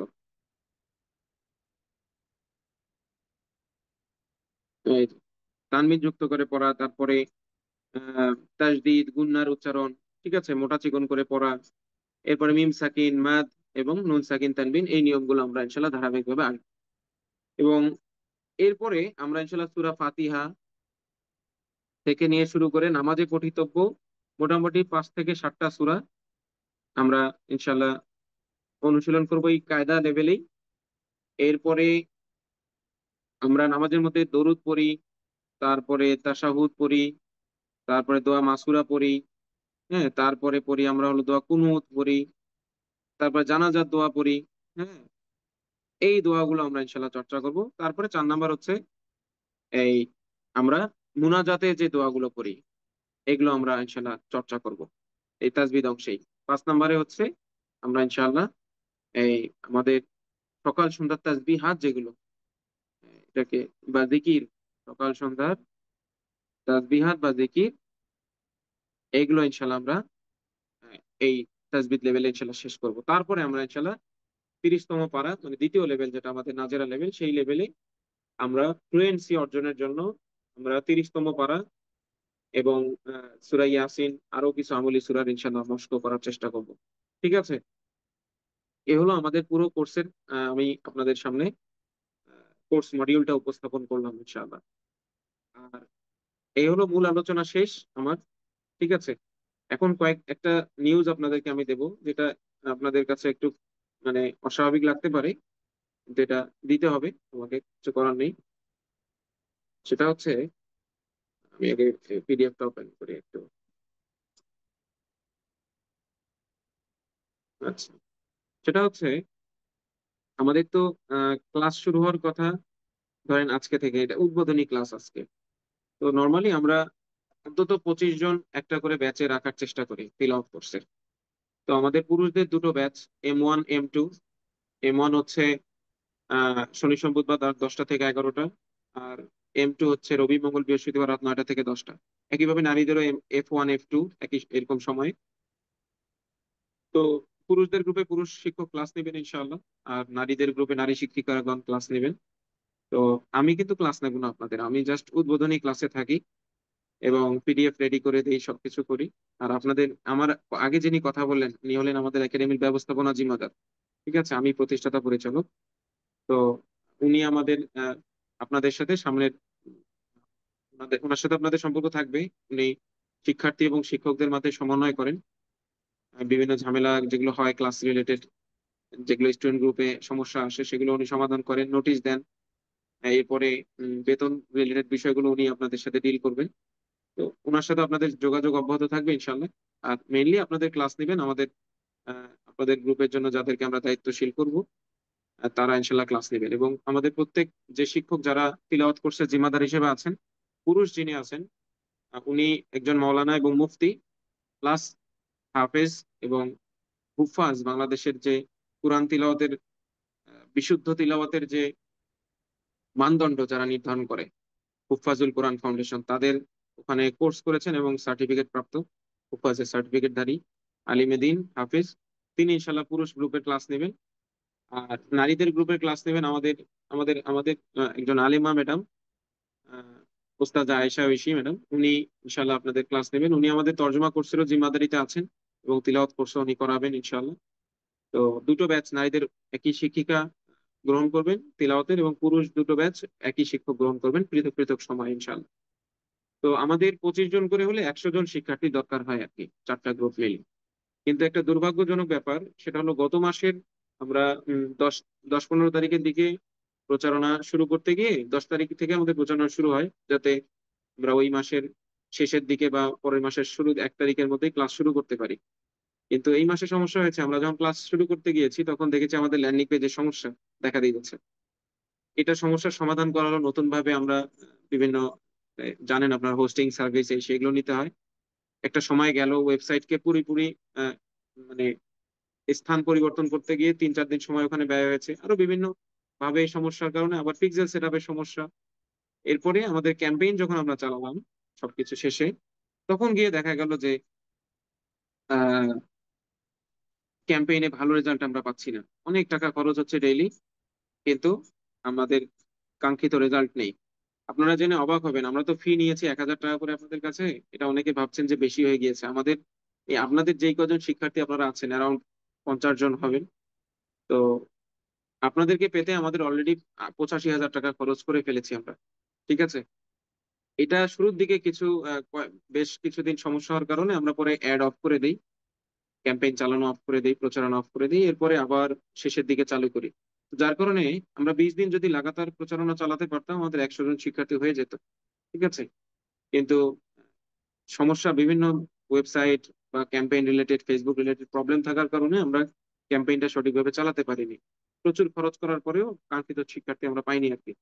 যার কারণে এখনো ক্যাম্পেইন অব্যাহত আছে, এবং আমরা চাচ্ছি 15 তারিখ পর্যন্ত ক্যাম্পেইন অব্যাহত রাখতে, যাতে আমাদের আর 5 দিনের মধ্যে অন্তত আমরা আরো 50 জন শিক্ষার্থী, মোটে 100 জন অন্তত সব গ্রুপ মিলে, প্রত্যেক গ্রুপে আমাদের জন্য 25 জন করে শিক্ষার্থী ন্যূনতম থাকে।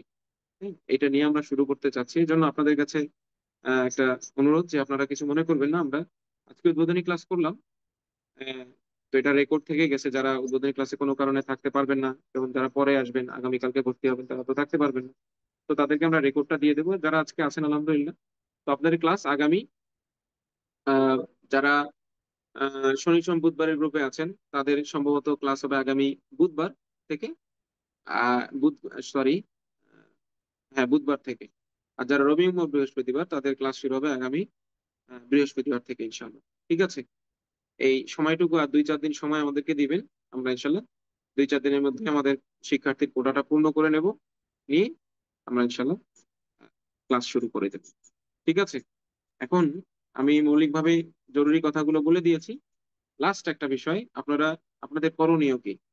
এই আপনারা তো ফিজিক্যালি ক্লাস করে অভ্যস্ত, অনেকে আছেন অনলাইনে ক্লাস করে অভ্যস্ত। তো অনলাইনে বা ফিজিক্যালি আমি জানি না আপনারা আর কোনো ইসলামিক কোর্স করেছেন কিনা অনলাইনে। যদি করে থাকেন তাহলে সম্ভবত আপনারা অনলাইনের আলিমদের সাথে বা ওস্তাদদের সাথে বিহেভিয়ার বা আচরণ বিধিটা জানেন। যদি না জেনে থাকেন, আমি আপনাদেরকে স্মরণ করিয়ে দিতে চাই যে একজন আপনাদের এখানে যারা শিক্ষকতা করবেন এবং যারা আমাদের একাডেমিতে স্টাফ হিসেবে আছেন বিভিন্ন কাজের জন্য, আমি থেকে শুরু করে আমাদের অফিসিয়াল পর্যন্ত, প্রত্যেকেই হাফেজ আলেম। ঠিক আছে, হয় হাফেজ না হয় আলেম। তো প্রচলিত পদ্ধতির আমরা তো আল্লাহর কাছে আলেম কিনা আমরা নিজেরও জানি না, আসলে ওই ক্যাটাগরিতে আমরা উঠতে পারিনি, তবে সমাজ আমাদেরকে আলিম হিসেবে, হাফেজ হিসেবে চেন।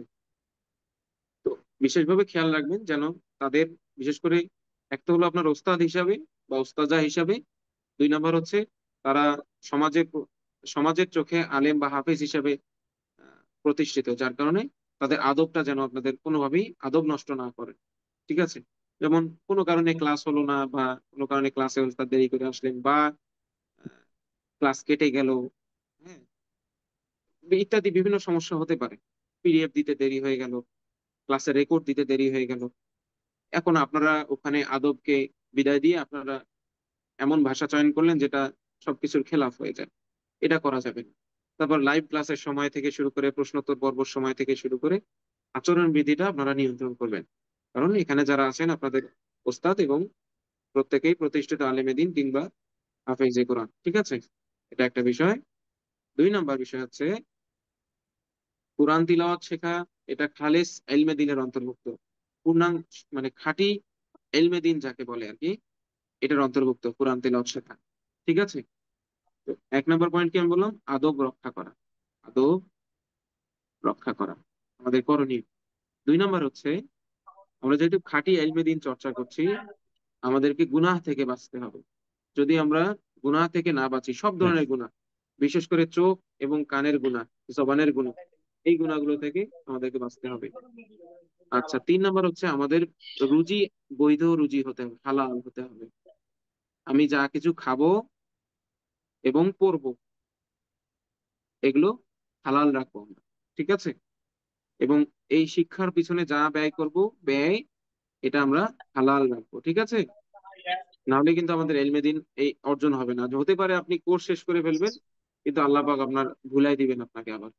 ঠিক আছে? এই জন্য এটা খুব গুরুত্বপূর্ণ পয়েন্ট, যে কয়টা বললাম। 1 নাম্বার আদব রক্ষা, 2 নাম্বার গুনাহ থেকে বাঁচা। গুনাহ হতে পারে আল্লাহর সাথে, আল্লাহর কোনো হক নষ্ট করা, যেমন সালাত ত্যাগ করা থেকে শুরু করে, হ্যাঁ, আহ, যা কিছু আছে।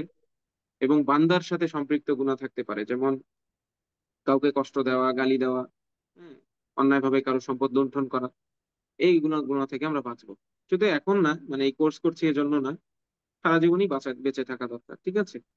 আর 3 নাম্বার হচ্ছে হালাল রুজি, হালাল ইনকাম, হালাল খাওয়া, হালাল পরা পরিধান করা, হালাল ব্যয়, কোর্সের মানে ইলম শেখার জন্য হালাল জিনিস ব্যয় করা, হালাল সম্পদ থেকে ব্যয় করা, এটা করবো। আচ্ছা, 4 নাম্বার হচ্ছে আমরা নিয়মিত লাইভে উপস্থিত থাকবো। নিয়মিত লাইভে উপস্থিতি, লাইভে উপস্থিতি। কারণ কি জানেন? আপনি যদি লাইভে উপস্থিত না থাকেন, একাই একাই পরে ভালো লাগবে না। ঠিক আছে? দেখবেন যে আবার শয়তান ওয়াসওয়াসা দিবে। যখন আপনি লাইভে থাকবেন, শয়তান আর ওয়াসওয়াসা দিতে পারবেন না। এর জন্য চেষ্টা করবেন লাইভে থাকার। যদি কোনো কারণে লাইভ মিস হয়, আমরা রেকর্ড ক্লাস দিয়ে দেবো ইনশাআল্লাহ। লাইভ ক্লাসের রেকর্ড দেওয়া হবে। ঠিক আছে? আজকে ধরুন ক্লাস হলো, আজকে যে ক্লাসটা হলো এটা আগামীকাল সকালে আপনাদেরকে গ্রুপে দিয়ে দেওয়া হবে। ঠিক আছে?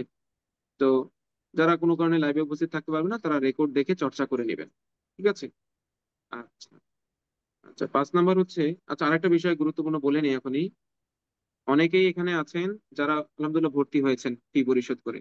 আমরা তো এটা প্রাথমিক গ্রুপেও দিয়েছি, যারা ফর্ম ফিল আপ করেছেন তাদের নিয়ে গঠিত কিন্তু প্রাথমিক গ্রুপটা। তো ওই গ্রুপের আমরা এই লিঙ্ক আজকে দিয়েছি উদ্বোধনী ক্লাসে অংশগ্রহণ করার জন্য। তো যদি কেউ থাকেন এমন যে ক্লাস করতে চান, এখনো ভর্তি হননি, তারা দ্রুত ফি পরিশোধ করে ইনশাল্লাহ আগামী 15 তারিখের মধ্যে ভর্তি হয়ে যাবেন। ঠিক আছে? আচ্ছা, আমাদের করণীয় নিয়ে আলোচনা চলছিল। আচ্ছা, একটা হচ্ছে এটা লাইভ নিয়মিত উপস্থিত থাকা। তারপরে লাইভ ক্লাসের বাইরে সময় দিতে হবে আমাকে, আপনাকে সময় দেন। সময় কিরকম? লাইভ ক্লাসে তো চর্চা হবেই, হুজুর বুঝিয়ে দিবেন, চর্চা করাবেন। এর বাইরেও আপনাকে অন্তত 30 মিনিট থেকে 60 মিনিট আপনি ডেইলি চর্চা করবেন। ঠিক আছে? চর্চা করবেন, পিডিএফ দেখে দেখে চর্চা করবেন। ঠিক আছে? আচ্ছা, আর 6 নাম্বার হচ্ছে আল্লাহর কাছে দোয়া করা। আল্লাহর কাছে কি করা? দোয়া করা। প্রচুর দোয়া করতে হবে আমাদেরকে। ইলম অর্জনের যে রাস্তায় আমরা নেমেছি, এখানে দোয়া ছাড়া কোনো বিকল্প নেই। আল্লাহর সহযোগিতা ছাড়া কোনো কিছু অর্জন সম্ভব না। এই জন্য আমরা আল্লাহর কাছে প্রচুর দোয়া করবো যে আল্লাহ, আমি জীবনে, আপনারা এখানে প্রায় সকলেই হাইলি এডুকেটেড আছেন আমি জানি। তো আমরা সকলেই অসংখ্য জ্ঞান অর্জন করেছি, যেটা দুনিয়ার কাজে আমাদের অনেক ফায়দা দিয়েছে। কিন্তু দেখা গেছে আমাদের এই জরুরি, যেটা আমাদের আখিরাতের দীর্ঘ জীবনে আমাদের উপকার করবে, সেই জিনিসটাই আমাদের শেখা হয়নি। তো আজকে এখন আমরা শিখতে এসেছি, বা এটাকে আরো শানিত করতে এসেছি। এখন দেখা যাবে আমাদেরকে শয়তান ব্যস্ততার অজুহাত দেখাবে, আমাদের নফস অলসতা করবে। এই দুটো জিনিসের মোকাবেলা করার জন্য আল্লাহকে বলবেন, আল্লাহ আমার এই দুটো নফস আর শয়তান, এই দুটো যেটা লেগে আছে আমার পিছনে, এদের সকল প্রকার চক্রান্ত থেকে আমাকে হেফাজত করে এবং এদের বিরুদ্ধে আমাকে বিজয়ী হওয়ার তৌফিক দান করে। ঠিক আছে? যে আমি তো ডাক্তার হয়ে গেছি, আজকে ইঞ্জিনিয়ার হয়ে গেছি, আমাকে তখন তো এত কষ্টকর রাত জেগে জেগে পড়েছি, আজকে এই অবস্থা আসছে।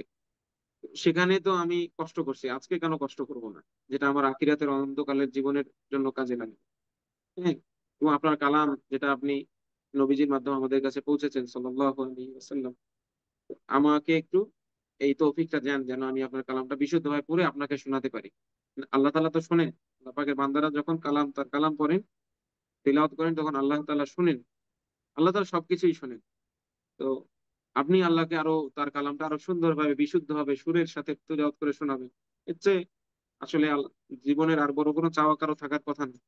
ঠিক আছে? বান্দা হিসেবে রবের নির্দেশনাগুলো পড়ে পড়ে আবৃত্তি করে করে রবকে শোনানো, এটা অনেক বড় ব্যাপার। ফজিলত নিয়ে আলোচনা হয়েছে, এখানে দার্শনিক কথা বললাম কিছু, এটা কিন্তু খুব বড় একটা ব্যাপার, সৌভাগ্যের ব্যাপার। তো আল্লাহ পাক যেন এই সৌভাগ্যটা থেকে আপনাকে কোনোভাবে বঞ্চিত না করেন, সেজন্য আপনি আল্লাহর কাছে কায়মনোবাক্যে প্রার্থনা করবেন যে আমাকে এই সময়টা 4 মাস সকল প্রকার অসুস্থতা, সকল প্রকার বিপদ, সকল প্রকার আহ ব্যস্ততা থেকে আমাকে আল্লাহ ফারেক করে দেন, যেন আমি 1-2 ঘন্টা সময় এটার পিছনে ব্যয় করতে পারি। ঠিক আছে? আমরা আল্লাহ তাআলা আমাদের সকলকে যা কিছু বললাম এগুলো আহ, অনুযায়ী সামনের পুরো জার্নিটা সফলভাবে সমাপ্ত করার তৌফিক দান করেন। ওয়া আখিরু দাওয়ানা আলহামদুলিল্লাহি রাব্বিল আলামিন। আপনাদের কোনো প্রশ্ন থাকলে আপনারা এখন করতে পারেন, আমি আনমিউট করে দিচ্ছি, একজন একজন করে করবেন, একজন প্রশ্ন করলে আরেকজন চুপ থাকবেন। ঠিক আছে? আচ্ছা, বলেন। শুনতে পাচ্ছেন? আমার কি শুনতে পাচ্ছেন? আপনারা আনমিউট করে দেওয়া হয়েছে। জি, শুনতে পাচ্ছি। আপনি শুনতে জি, কারো পাচ্ছেন? কোনো প্রশ্ন? জি জি, শুনতে জি, পাচ্ছি। কারো কোনো প্রশ্ন প্রশ্ন? হচ্ছে, জি আমার একটু জানার ইচ্ছা, মানে আপনারা এই যে কোরআন একাডেমি যেটা আর কি, এটা কোথা থেকে আপনারা বা এটা বলছেন আর কি, ঢাকার নাকি না কোথা আচ্ছা থেকে? আচ্ছা। আমি মূলত আমি পরিচালনা করি এটা, 2 বছর আগে এটা শুরু হয়েছে। আমি যেখানে থাকি এটাই অফিস, আমার কোনো অফিস নাই, এটা আমার পড়ার রুম আর কি, মোতালা করার রুম। তো এটা হলো রংপুর সিটিতে 11 নং ওয়ার্ড। হুম। আমার বাসা এটা হলো কেরানীরহাট বাজার। আমি লিখে দেই যদি, কোথায় গেল, কলম ইউজ করা যাবে কি এখন? এটা কেরানীরহাট বাজার, রংপুর সিটি কর্পোরেশন, 11 নং ওয়ার্ড। ঠিক আছে? জি জি। রংপুর সিটি সিটি 11 নং ওয়ার্ড, ওয়ার্ড কেরানীরহাট বাজার, এখানেই আমাদের বাসা। আচ্ছা আচ্ছা। আর আপনার একটু এডুকেশনাল ব্যাকগ্রাউন্ড, মানে কোন মাদ্রাসায় বা আমার কোন পর্যায়ে? আমার ব্যাকগ্রাউন্ড, হ্যাঁ আমার ব্যাকগ্রাউন্ড শুনতে পারেন। আমি তো পড়াবো না, তারপরও জেনে নিতে পারেন, সমস্যা জি নেই। জি, মানে আপনি যেহেতু উদ্যোক্তা তো এই জন্য আর জি কি। জি। আমার আমি জেনারেল ব্যাকগ্রাউন্ড থেকে এসেছি মাদ্রাসায়। ঠিক আছে? আমার ক্লাস 8-এ ট্যালেন্ট পুলের বৃত্তি ছিল, রংপুর বিভাগে 16তম স্থান আমার আমার অর্জন হয়েছিল ক্লাস 8-এ। এরপরে 9-এ আল্লাহ তালা আমাকে আহ, মাদ্রাসায় নিয়ে আসেন এবং আমি ঢাকায় চলে যাই। প্রথমে জামিয়া ওসমানিয়া, ওই মাদ্রাসা মিরপুর 1-এ, ওখানে পড়ি তাইসির। এরপরে চলে যাই ঢাকায়, পড়লাম 1 বছর। এরপরে চিটাগাং চলে গিয়েছি মেখল মাদ্রাসা, এটা প্রসিদ্ধ একটা মাদ্রাসা, সেখানে 1 বছর পড়াশোনা করি। এরপর আবার ঢাকা ব্যাক করি, সেখানে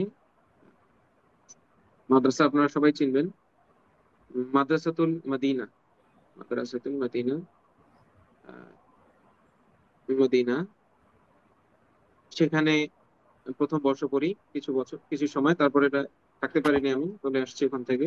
এরপরে হাজারীবাগ দারুল উলুম ঢাকায়, সেখানে পড়ি আর কি, কিতাবখানা কিতাবখানা, এগুলো যা কিছু আমি বলছি এখান থেকে, এটা হলো কিতাবখানা, কমি মাদ্রাসার লাইনে। ঠিক আছে? তো জি প্রথম দিকে দীর্ঘ 11 বছরের যে কোর্স, সেটার মধ্যে ভর্তি হই। এরপরে 2 বছর পড়ার পরে 7 বছরের কোর্সে আমি ফিরে আসি এবং ওখানে আমি সমাপ্ত করি আর কি।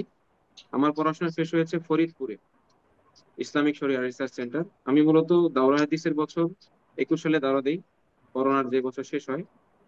তো ওই বছর পাকিস্তান যাওয়ার কথা ছিল আমার, এবং পাকিস্তান যাওয়ার জন্য দৌড়ঝাঁপ করা হয়।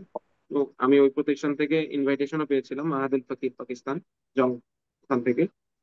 তো ওখানে যাওয়ার প্রস্তুতিমূলক কাজে গিয়ে অনেক সময় চলে যায়, এবং পরে আমি আর কোনো ভালো কমি মাদ্রাসায় দাওরা দিতে আর ইন্টার আমার যেটা ইচ্ছা ছিল যেখানে করার, ওখানে আর করতে পারি না।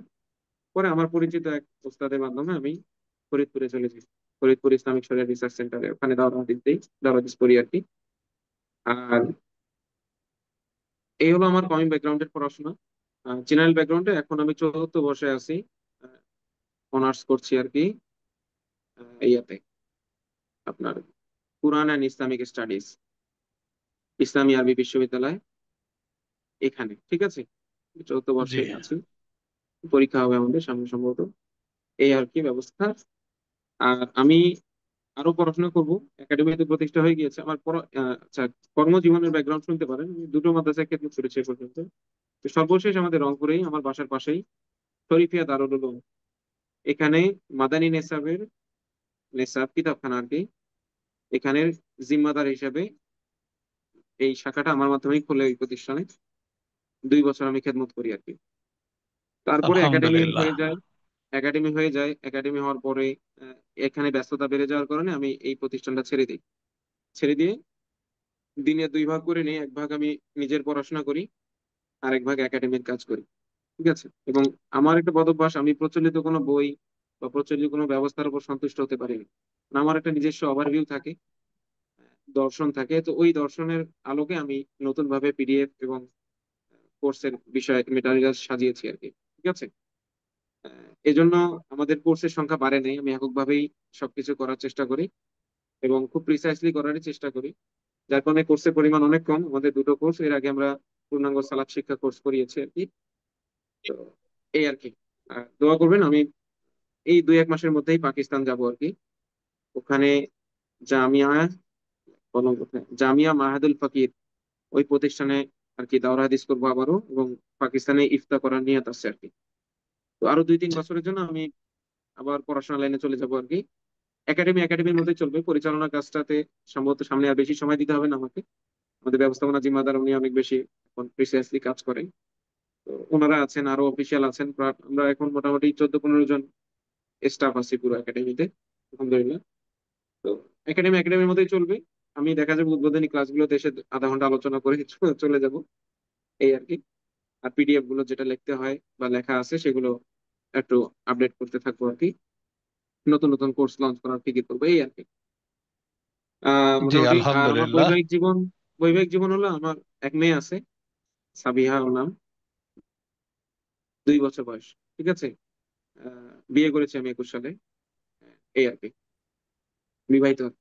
আহ, আচ্ছা, আপনাদের কি এই প্ল্যান আছে যে এই যে আরবিতে যে স্পিকিং, হ্যাঁ, আপনারাও তো ধরেন জি তর্জমা আসবে এরপরে, আমরা প্রথমে চিনছি, এরপরে যাতে ফুলি আরবিতে কেউ কথা বলতে পারে এরকম কোর্স জি। পরবর্তীতে অফার করবেন কিনা? ও, আর একটা বিষয় আমার যেটা মানে থিওরি কি, আমরা এটা যে কোরআন একাডেমি আমাদের, এটা মূলত বৃহৎ একটা প্রকল্পের অংশ। আমার একটা প্রকল্পের অংশ বলা যায়। আমি একটা মানে আমরা একটা ফিকির রাখি যে আমরা সর্বব্যাপী, সর্বজনীন দিন শিক্ষা কার্যক্রম আমরা পরিচালনা করবো সামনে। তো এই সার্বজনীন দিন শিক্ষা কার্যক্রমের মানে সকল মানুষের কাছে যেন আমরা পৌঁছে যেতে পারি, দিনের মৌলিক জ্ঞান যাতে তারা পায়, প্রত্যেকটা জেনারেল শিক্ষিত মানুষ হোক বা মাদ্রাসার যেই হোক। তো তার অংশ হিসেবে মূলত আমরা কোরআন একাডেমির গোড়াপত্তন করি আর কি। এবং এখানে আমাদের উদ্দেশ্য হলো যারা অফলাইনে আমাদের সাথে সংযুক্ত হতে পারবে না কোনোভাবে, তারা যেন অনলাইনের মাধ্যমে আমাদের সাথে সংযুক্ত হতে পারে, দিনের মৌলিক বিশুদ্ধ জ্ঞান অর্জন করতে পারে। এই হলো আমাদের তাকাজা। তো আমার কাছে আর কি, একজন জেনারেল শিক্ষিত মানুষের কর্মজীবনের জায়গা ছাড়া ফ্লুয়েন্টলি আরবিতে কথা বলার মানে তাকাজাটা আমি অনুভব করি না আর কি। মানে মনে হয় না যে তাদের এটা অর্জন করার প্রয়োজন আছে। এই জন্য এটা নিয়ে কাজ করারও আগ্রহ বোধ করি না। বাকি আমরা মনে হয় না কখনো ফ্লুয়েন্টলি আরবি বলার কোনো কোর্স নিয়ে আসবো। আমরা এই কোর্স গুলো নিয়ে আসবো যেগুলো একজন মুসলিমকে প্রকৃত মুসলিম এবং ভালো মুসলিম আল্লাহর পছন্দনীয় বান্দা রসুলের খাঁটি উম্মত বানাতে পারে, এই কোর্স গুলো আমরা নিয়ে আসবো ইনশাআল্লাহ। তো যেমন আমরা একটা কোর্স নিয়ে কাজ করছি ঈমান ভঙ্গের মৌলিক কারণ এবং কালিমা তৈয়্যিবার হাকিকত, এই বিষয় নিয়ে আমরা একটা কোর্স খুব দ্রুত ইনশাআল্লাহ লঞ্চ করব। এবং আরেকটা কোর্স আমাদের আসতে যাচ্ছে সামনে, সেটা হচ্ছে আহ পূর্ণাঙ্গ সালাত শিক্ষা কোর্স, যেটা একদম মাসাইল থেকে শুরু করে সালাতের ভিতরের পূর্ণাঙ্গ মানে যে অবস্থা একটা মানুষের হওয়া উচিত, সালাতের হাকিকত, সালাতের মধ্যে খুশু খুজু, সালাতের অন্যান্য মাসাইল যেগুলো ভুল আমরা করি, সবকিছু মিলে একটা পূর্ণাঙ্গ 2 মাসের কোর্স, এটা আমরা আবার পুনরায় লঞ্চ করব। আবার আমরা সামনে আরেকটা কোর্স লঞ্চ করব, সেটা হচ্ছে আহ এটাকে বলি আমরা হালাল হারাম কোর্স। ঠিক আছে, প্রত্যেকটা বিষয়ের একদম আকীদা থেকে নিয়ে শুরু করে চাল চলন, কথাবার্তা, লেনদেন, পেশা, ব্যবসা, সবকিছুর মধ্যে হালাল হারামের বিধান আছে ইসলামে। এক নজরে যেন একজন শিক্ষার্থী 2 মাসের মধ্যে 20টা ক্লাসের মধ্যে ইসলামের হারাম যে বিষয়গুলো ইসলাম করেছে, এগুলো দলিল সহ যেন একবার তার নজরে থাকে, আসে। হ্যাঁ, অবৈধ বিষয়গুলো ইসলামের কোন বিষয়গুলোকে বৈধ রাখা হয়েছে, কোন বিষয়গুলোকে অবৈধ রাখা হয়েছে, এই বিষয়গুলো যেন একটা মুসলিমের সামনে থাকে, এটা নিয়ে আমরা একটা কাজ করছি। এই আর কি। এরপরে কবিরা গুনাহ থেকে বাঁচার জন্য আমাদেরকে কবিরা গুনাহ সম্পর্কে জানতে হবে। তো সগীরা এবং কবিরা গুনাহের লিস্ট, সেগুলোর কেন কবিরা গুনাহ, কোরআন হাদিসের কোন আয়াত দ্বারা সাব্যস্ত, প্লাস এগুলো থেকে বাঁচার উপায় কি, এগুলো নিয়ে আমরা কোর্স লঞ্চ করবো সামনে। এবং আমাদের সবচেয়ে বড় সামনে একটা পদক্ষেপ, সেটা হচ্ছে ধারাবাহিকভাবে 30 পারা কোরআন তর্জমা করানোর জন্য আমরা একটা প্রজেক্ট হাতে নিয়ে সামনে। প্লাস অনলাইনে আলেম কোর্স, এটা খুব প্রসিদ্ধ অনলাইনে এখন।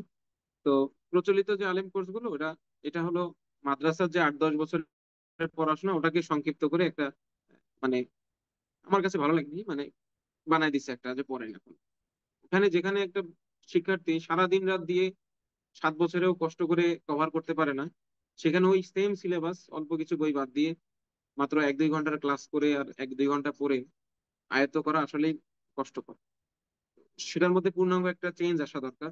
যারা মানে ওটা তো অফলাইনের প্রজেক্ট, যদি অনলাইনের প্রজেক্ট হয় সেখানে প্রজেক্টটা একটু ভিন্ন হওয়া দরকার। তো সেটা নিয়ে আমরা কাজ করছি আলহামদুলিল্লাহ, যাতে একজন শিক্ষার্থী আসলেই অনলাইনে পড়াশোনা করে গবেষণামূলক জ্ঞান অর্জনের রাস্তা তার সামনে খুলে যায়। হুম প্রচলিত অর্থে অর্থে যে দাওরাদিস পর্যন্ত যে মারাহালাটা, এটার যে অর্জন, যে কারণে দাওরাদিস পর্যন্ত পড়া হয়, সেটা যেন অর্জন তারা অল্প সময়ের মধ্যেই করতে পারে, সেটা নিয়ে আমরা একটা প্রজেক্ট সামনে ইনশাল্লাহ খুলবো।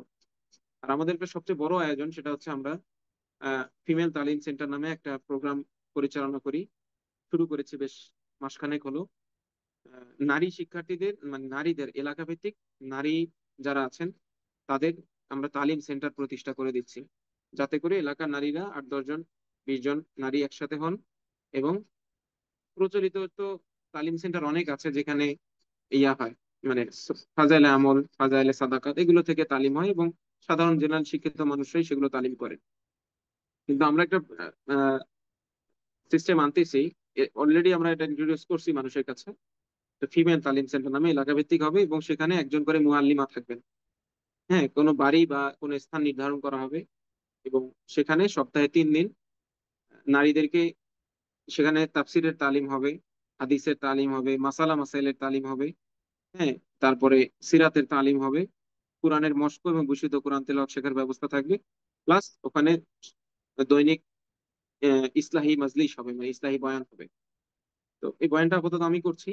তো এরকম, এবং আমরা আরো ভালো ভালো আলিমদেরকে এনে ওখানে মানে অফলাইন অনলাইনের মাধ্যমেই তাদের সেখানে সাউন্ড বক্সের মাধ্যমে আলিমদের আলোচনা শোনার ব্যবস্থা করে দেওয়া, 15-20 মিনিট সপ্তাহে 3 দিন। এই কিছু বিষয়গুলোকে সামনে নিয়ে একটা পূর্ণাঙ্গ নারীদের এলাকা ভিত্তিক একটা শিক্ষা প্রতিষ্ঠান আমরা করছি আলহামদুলিল্লাহ। এইগুলো আমাদের প্রজেক্ট আছে, আরো কিছু প্রজেক্ট আমরা সামনে ইনশাল্লাহ আপনারা জানতে পারবেন আমাদের সাথে থাকলে। যাই হোক, আমাদের একাডেমির মানহাজ, আমাদের একাডেমির লক্ষ্য উদ্দেশ্য, পরিচিতি মোটামুটি আপনারা জানতে পারলেন। এখন বেশি কথা বলে ফেলেছি মনে হয়, আবেগে বললাম আর কি, মাফ করে এই দিবেন। আপনাদের কোনো জিজ্ঞাসা থাকলে বলতে আমার পারেন। একটু জিজ্ঞাসা ছিল প্লিজ। জি জি বলেন। যাদের মৌলিক ক্লাস শেষ, ঠিক আছে, মৌলিক ক্লাস শেষ, যাদের উম কোনো প্রশ্ন আছে তারা থাকেন, আর যাদের কোনো প্রশ্ন নেই তারা চাইলে ইনশাল্লাহ লিভ নিতে পারে। আমি একেবারেই কোর্স সম্পর্কিত একটা কোশ্চেন করতে চাচ্ছিলাম আর কি। আমার জানতে চাওয়া যে আমাদের কোনো হ্যান্ড আউট আপনারা দিবেন কিনা, হ্যাঁ কারণ হ্যাঁ, জি হ্যান্ড দেবেন। হ্যান্ড আউটটা দিবেন এটা কি আমরা ফিজিক্যালি কোনো হার্ড কপি পাবো, নাকি আপনি হ্যাঁ হ্যাঁ, ডাকে আসবে জি এটা?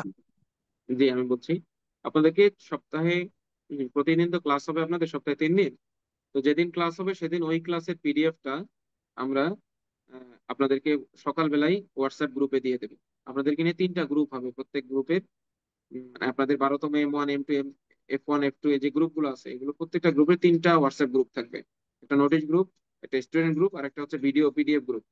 তো নোটিশ গ্রুপে আমরা নোটিশ দেবো, স্টুডেন্ট গ্রুপে আপনারা আপনাদের যে কোনো সমস্যা, যে কোনো মেসেজ এগুলো করবেন, পরস্পর কথা বলবেন। আর ভিডিও পিডিএফ গ্রুপে যে লাইভ ক্লাসগুলো হবে সেগুলোর ভিডিও পিডিএফ পরের দিন সকালে ওই ভিডিও পিডিএফ গ্রুপে আপলোড দেওয়া হবে। তো আমরা প্রত্যেকদিন সকালবেলা যেদিন ক্লাস হবে সেদিন সকালেই ওই দিনের ক্লাসের পিডিএফটা আপনাদেরকে পাঠিয়ে দেবো। আপনারা আগে থেকে দেখে নিতে পারবেন, প্লাস কম্পিউটারের দোকান থেকে ছাপিয়ে এনে ক্লাসে বসতে পারবেন ইনশাআল্লাহ। কিন্তু একসাথে 1 বছরের মানে এই 2 মাসের কোর্সের পিডিএফ আপনাদেরকে দেওয়া হবে না, কারণ হচ্ছে আমি এই 5ম ব্যাচ থেকে পিডিএফটা নতুন ভাবে লেখা শুরু করেছি আবারও। তো আপনারা আপডেট পিডিএফ পাবেন, আমাদের এই পিডিএফ এর 3য় সংস্করণ, আমাদের এই কোর্সের পিডিএফ এর 3য় সংস্করণের পিডিএফ আপনারা ইনশাআল্লাহ পাবেন। তাহলে একটু পরিষ্কার হতে চাই, সেটা হচ্ছে যেদিন যে ক্লাসটা হবে সেই দিন সকালবেলা আপনারা হ্যান্ড আউটটা দিয়ে দিবেন পিডিএফ ফর্মে, সেটা আমরাকে প্রিন্ট করে নিতে হবে। জি জি, আপনাদেরকে নিতে হবে আমি বলছি না, আপনারা চাইলে ট্যাবের মধ্যে, আপনাদের ডেস্কটপের মধ্যে, ল্যাপটপের মধ্যে সরাসরি পড়তে পারেন। যাদের প্রয়োজন তারা পিডিএফ বের করে নিতে পারবেন, কোনো সমস্যা নেই। পিডিএফ ফর্মে দেওয়া ধন্যবাদ। হবে, এটা কম্পিউটার দোকানে হোয়াটসঅ্যাপে শেয়ার করে দিলেই তারা বের করে দিবে ইনশাআল্লাহ। জি। আর আরেকটি বিষয় হচ্ছে যে আমি একেবারে ইনিশিয়াল স্টেজে, আমি এই জন্য লেভেল 1-এ আপনাদের এখানে অ্যাডমিশন নিয়েছি। আমার তো একেবারেই আপনি আপনার প্রাথমিক আলোচনায় পুরোটাই চলে আসছে, তারপরেও আরেকটু ক্লিয়ার হতে চাচ্ছি যে আমরা তো একদম হরফ থেকেই শুরু করছি, তাই না? জি মানে জি জি আমাকে হরফ চেনা থেকে শুরু করে একেবারে রিডিং পর্যন্ত আসবে, এটাই তো জি এই এই জি লেভেলে 1-এ। জি, আপনাকে জি। অসংখ্য ধন্যবাদ, অসংখ্য ধন্যবাদ। এবং আমাদের যারা একটু উপরের লেভেলে আছেন, অনেক শিক্ষার্থী আছেন যাদের হরফ চেনা আছে, যাদের তিলাওয়াত করতে পারেন, তো তাদেরও এখানে অনেক বেশি অর্জন হবে, কারণ পিডিএফটা একদম ভিন্ন রকমের। যার কারণে যারা পারেন তারাও ইনশাল্লাহ মজা পাবেন ইনশাল্লাহ। ঠিক আছে, আনন্দের সাথে ইনশাল্লাহ শিখতে পারবেন নতুন কিছু, অনেক নতুন কিছু জানতে পারবেন। আচ্ছা, আর কোনো শিক্ষার্থীর কোনো প্রশ্ন থাকলে জানাবেন। আসসালামু আলাইকুম রহমতুল্লাহ। ওয়ালাইকুম আসসালাম।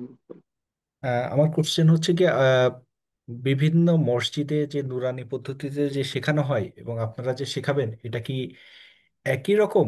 কারণ ওটা বোধহয় ইসলামিক ফাউন্ডেশন দ্বারা পরিচালিত, ওটা বোধহয় একটা জি ইয়ে জি। আছে। আমি আহ, আমি জানি না যে ইসলামিক ফাউন্ডেশন যে মসজিদ ভিত্তিক তারা যে শিক্ষা কার্যক্রম পরিচালনা করে সেখানে কোন বই থেকে পড়ায় আমার, বা যে বই থেকে পড়ায় সেটা আমি কখনো দেখিনি। এই জন্য বলতে পারছি না যে ওদের মতো আমাদেরটা কিনা। সম্ভবত না, আমাদেরটা কারো মতোই না, একদম নতুন ভাবে আল্লাহ পাক আমাদের দ্বারা এটা এভাবে সাজিয়ে নেওয়ার তৌফিক দিয়েছেন, যেখানে প্রত্যেকটা ক্লাসে আমরা মানে এভাবে কেউ শেখায়নি এখন পর্যন্ত। ঠিক আছে, কোনো একাডেমি এভাবে শেখায় না। তারা প্রচলিত নুরানি কায়দাতুন নুরানিয়া বা বিভিন্ন কায়দা, বিভিন্ন নামে কায়দা বাজারে পাওয়া যায়, সেগুলো থেকে পড়ায়। বা দু একটা প্রতিষ্ঠান আছে তারা নিজেরা কিছু করেছেন, কিন্তু আমাদের এখানে আমরা একদম টোটালি ভিন্ন মানহাজে গিয়েছি। আমরা একসাথে 29টা হরফের ব্যবহার উচ্চারণ না শিখে আমরা প্রত্যেকটা ক্লাসে মাখরাজ অনুযায়ী 2-4টা করে অক্ষরের পরিচয় জানবো, চিনবো, সেগুলোর বিভিন্ন রূপ জানবো, সেগুলোকে হরকত সহ না সেগুলো মাখরাজ অনুযায়ী উচ্চারণ ছবি দেখে চর্চা করব, প্লাস সেগুলো সিফাত অনুযায়ী সেগুলোর প্রকৃত হক আদায় করে উচ্চারণ শিখবো, প্লাস তাসবিদের যে মৌলিক কায়দাগুলো আছে প্রথম দিকে আর কি, যেমন হরকত গুলো এবং খারা জবর খাজে উল্টা বেশ মৌলিক কিছু নিয়ম অনুযায়ী ওই হরফ গুলোর উপর, ওই 2-4টা হরফের উপর উচ্চারণ চর্চা হবে। সেটা ধারাবাহিক ভাবে না যে আলিফ দিয়ে শুরু করলাম বা দিয়ে তারপর তা দিয়ে, এরকম না। বরং শুরু হবে হামজা হা, তারপরে আইন হা গইন খ, তারপরে আর যে মাখরাজ অনুযায়ী যে ধাপগুলো আছে 2টা 4টা করে, দেখা যাবে একদিনে 2টো মাখরাজের অক্ষরের সাথে আপনাদেরকে পরিচিত করাতে পারি, চর্চা করাতে পারি। আবার যদি বেশি অক্ষর থাকে কোনো মাখরাজে, সেক্ষেত্রে ওই 2টা 3টা বা 4টা অক্ষরের উপরই একটা ক্লাস হবে। এভাবে 5-7টা ক্লাসের মধ্যে আমরা মাখরাজ দিয়ে মাখরাজের সিকোয়েন্স অনুযায়ী সবগুলো হরফকে বিভিন্ন রূপ সহ চিনে ফেলবো, এবং মাখরাজ এবং সিফাত অনুযায়ী এগুলোর উচ্চারণ শিখে ফেলবো, এবং মৌলিক যে তাসবিদের মৌলিক কায়দা, জবর জের পেশ সহ, তাসদিদ সহ, মানে এই কায়দা সহকারে এই হরফগুলো বিশুদ্ধ উচ্চারণ আমাদের 5-7টা ক্লাসের মধ্যেই চর্চা হয়ে যাবে। এরপরে আমরা পরের নিয়মগুলোতে যাব। যখন আমাদের হরফগুলো একদম পরিপূর্ণ আয়ত্ত হয়ে গেল, তখন আমরা ধারাবাহিকভাবে আমাদের একটা ক্লাস হবে যেখানে একই রকম দেখতে প্রায়, কিন্তু উচ্চারণের মধ্যে ডিফারেন্স আছে, সেই একটা পাঠ হবে, এরকম পাঠ। তারপর একটা হচ্ছে যে উচ্চারণ কাছাকাছি, দেখতে ভিন্ন কিন্তু উচ্চারণ কাছাকাছি, তো ডিফারেন্সটা কোন জায়গায়, এটার উপর একটা আলাদা ক্লাস হবে।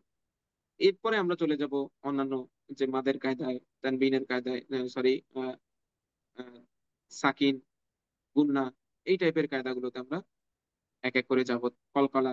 হুম, ইনশাআল্লাহ। এবং ইনশাল্লাহ। আশা করি এই শিক্ষা যেটা আমাদের অর্জন হবে, এখানে আমাদের ওই যে প্যাচ খাওয়া যেটা বলে না, মানে যেটা হয় প্রচলিত কায়দাগুলোর ক্ষেত্রে, দুইটা পড়ার পরে পরের দুইটার সাথে মিক্স হয়ে যায়, এটা ইনশাল্লাহ হবে না। কারণ আমরা প্রত্যেকটা ক্লাসে 2-4টা করে অক্ষরের সাথে নতুন ভাবে পরিচিত হব, ওটা নিয়ে বিস্তারিত কথা হবে পুরো 1 ঘন্টা ক্লাসে। ফলে দেখা যাবে ওগুলো আপনাদের অন্তরে বসে যাবে ইনশাল্লাহ। ঠিক আছে? ইনশাল্লাহ। ইনশাল্লাহ। ওকে, জাজাকাল্লাহ। জি, জি। আচ্ছা, আর কারো কোনো প্রশ্ন?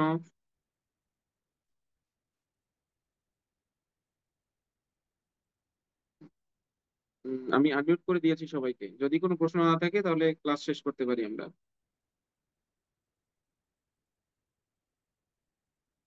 নারী শিক্ষার্থীগণ কিছু, জি।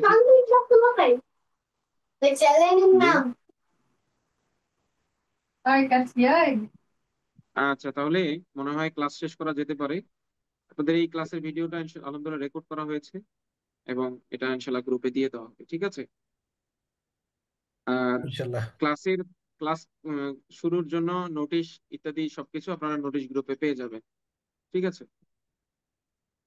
আর প্রথম পাঠের পিডিএফটা ইনশাল্লাহ আমরা আগে আগে দিয়ে দেবো, তো বা 3টা ক্লাসের পিডিএফ একসাথে আপনাদেরকে পাঠিয়ে দেবো। ঠিক আছে? আপনারা আগে থেকে একটু দেখে রাখতে পারবেন। তো ঠিক ঠিক আছে। আছে, আজকে আমরা এখানেই শেষ করি। আল্লাহ তাআলা আপনাদেরকে এই দীর্ঘ যাত্রায় আল্লাহ তাআলা আমাদেরকে কবুল করেন, এবং আমাদেরকে বিশুদ্ধভাবে কোরআন তিলাওয়াত শেখার এবং বিশুদ্ধভাবে আজীবন কোরআন তিলাওয়াত করে যাওয়ার তৌফিক দান করেন। আমিন। আসসালামু আলাইকুম ওয়া রাহমাতুল্লাহি ওয়া বারাকাতুহু।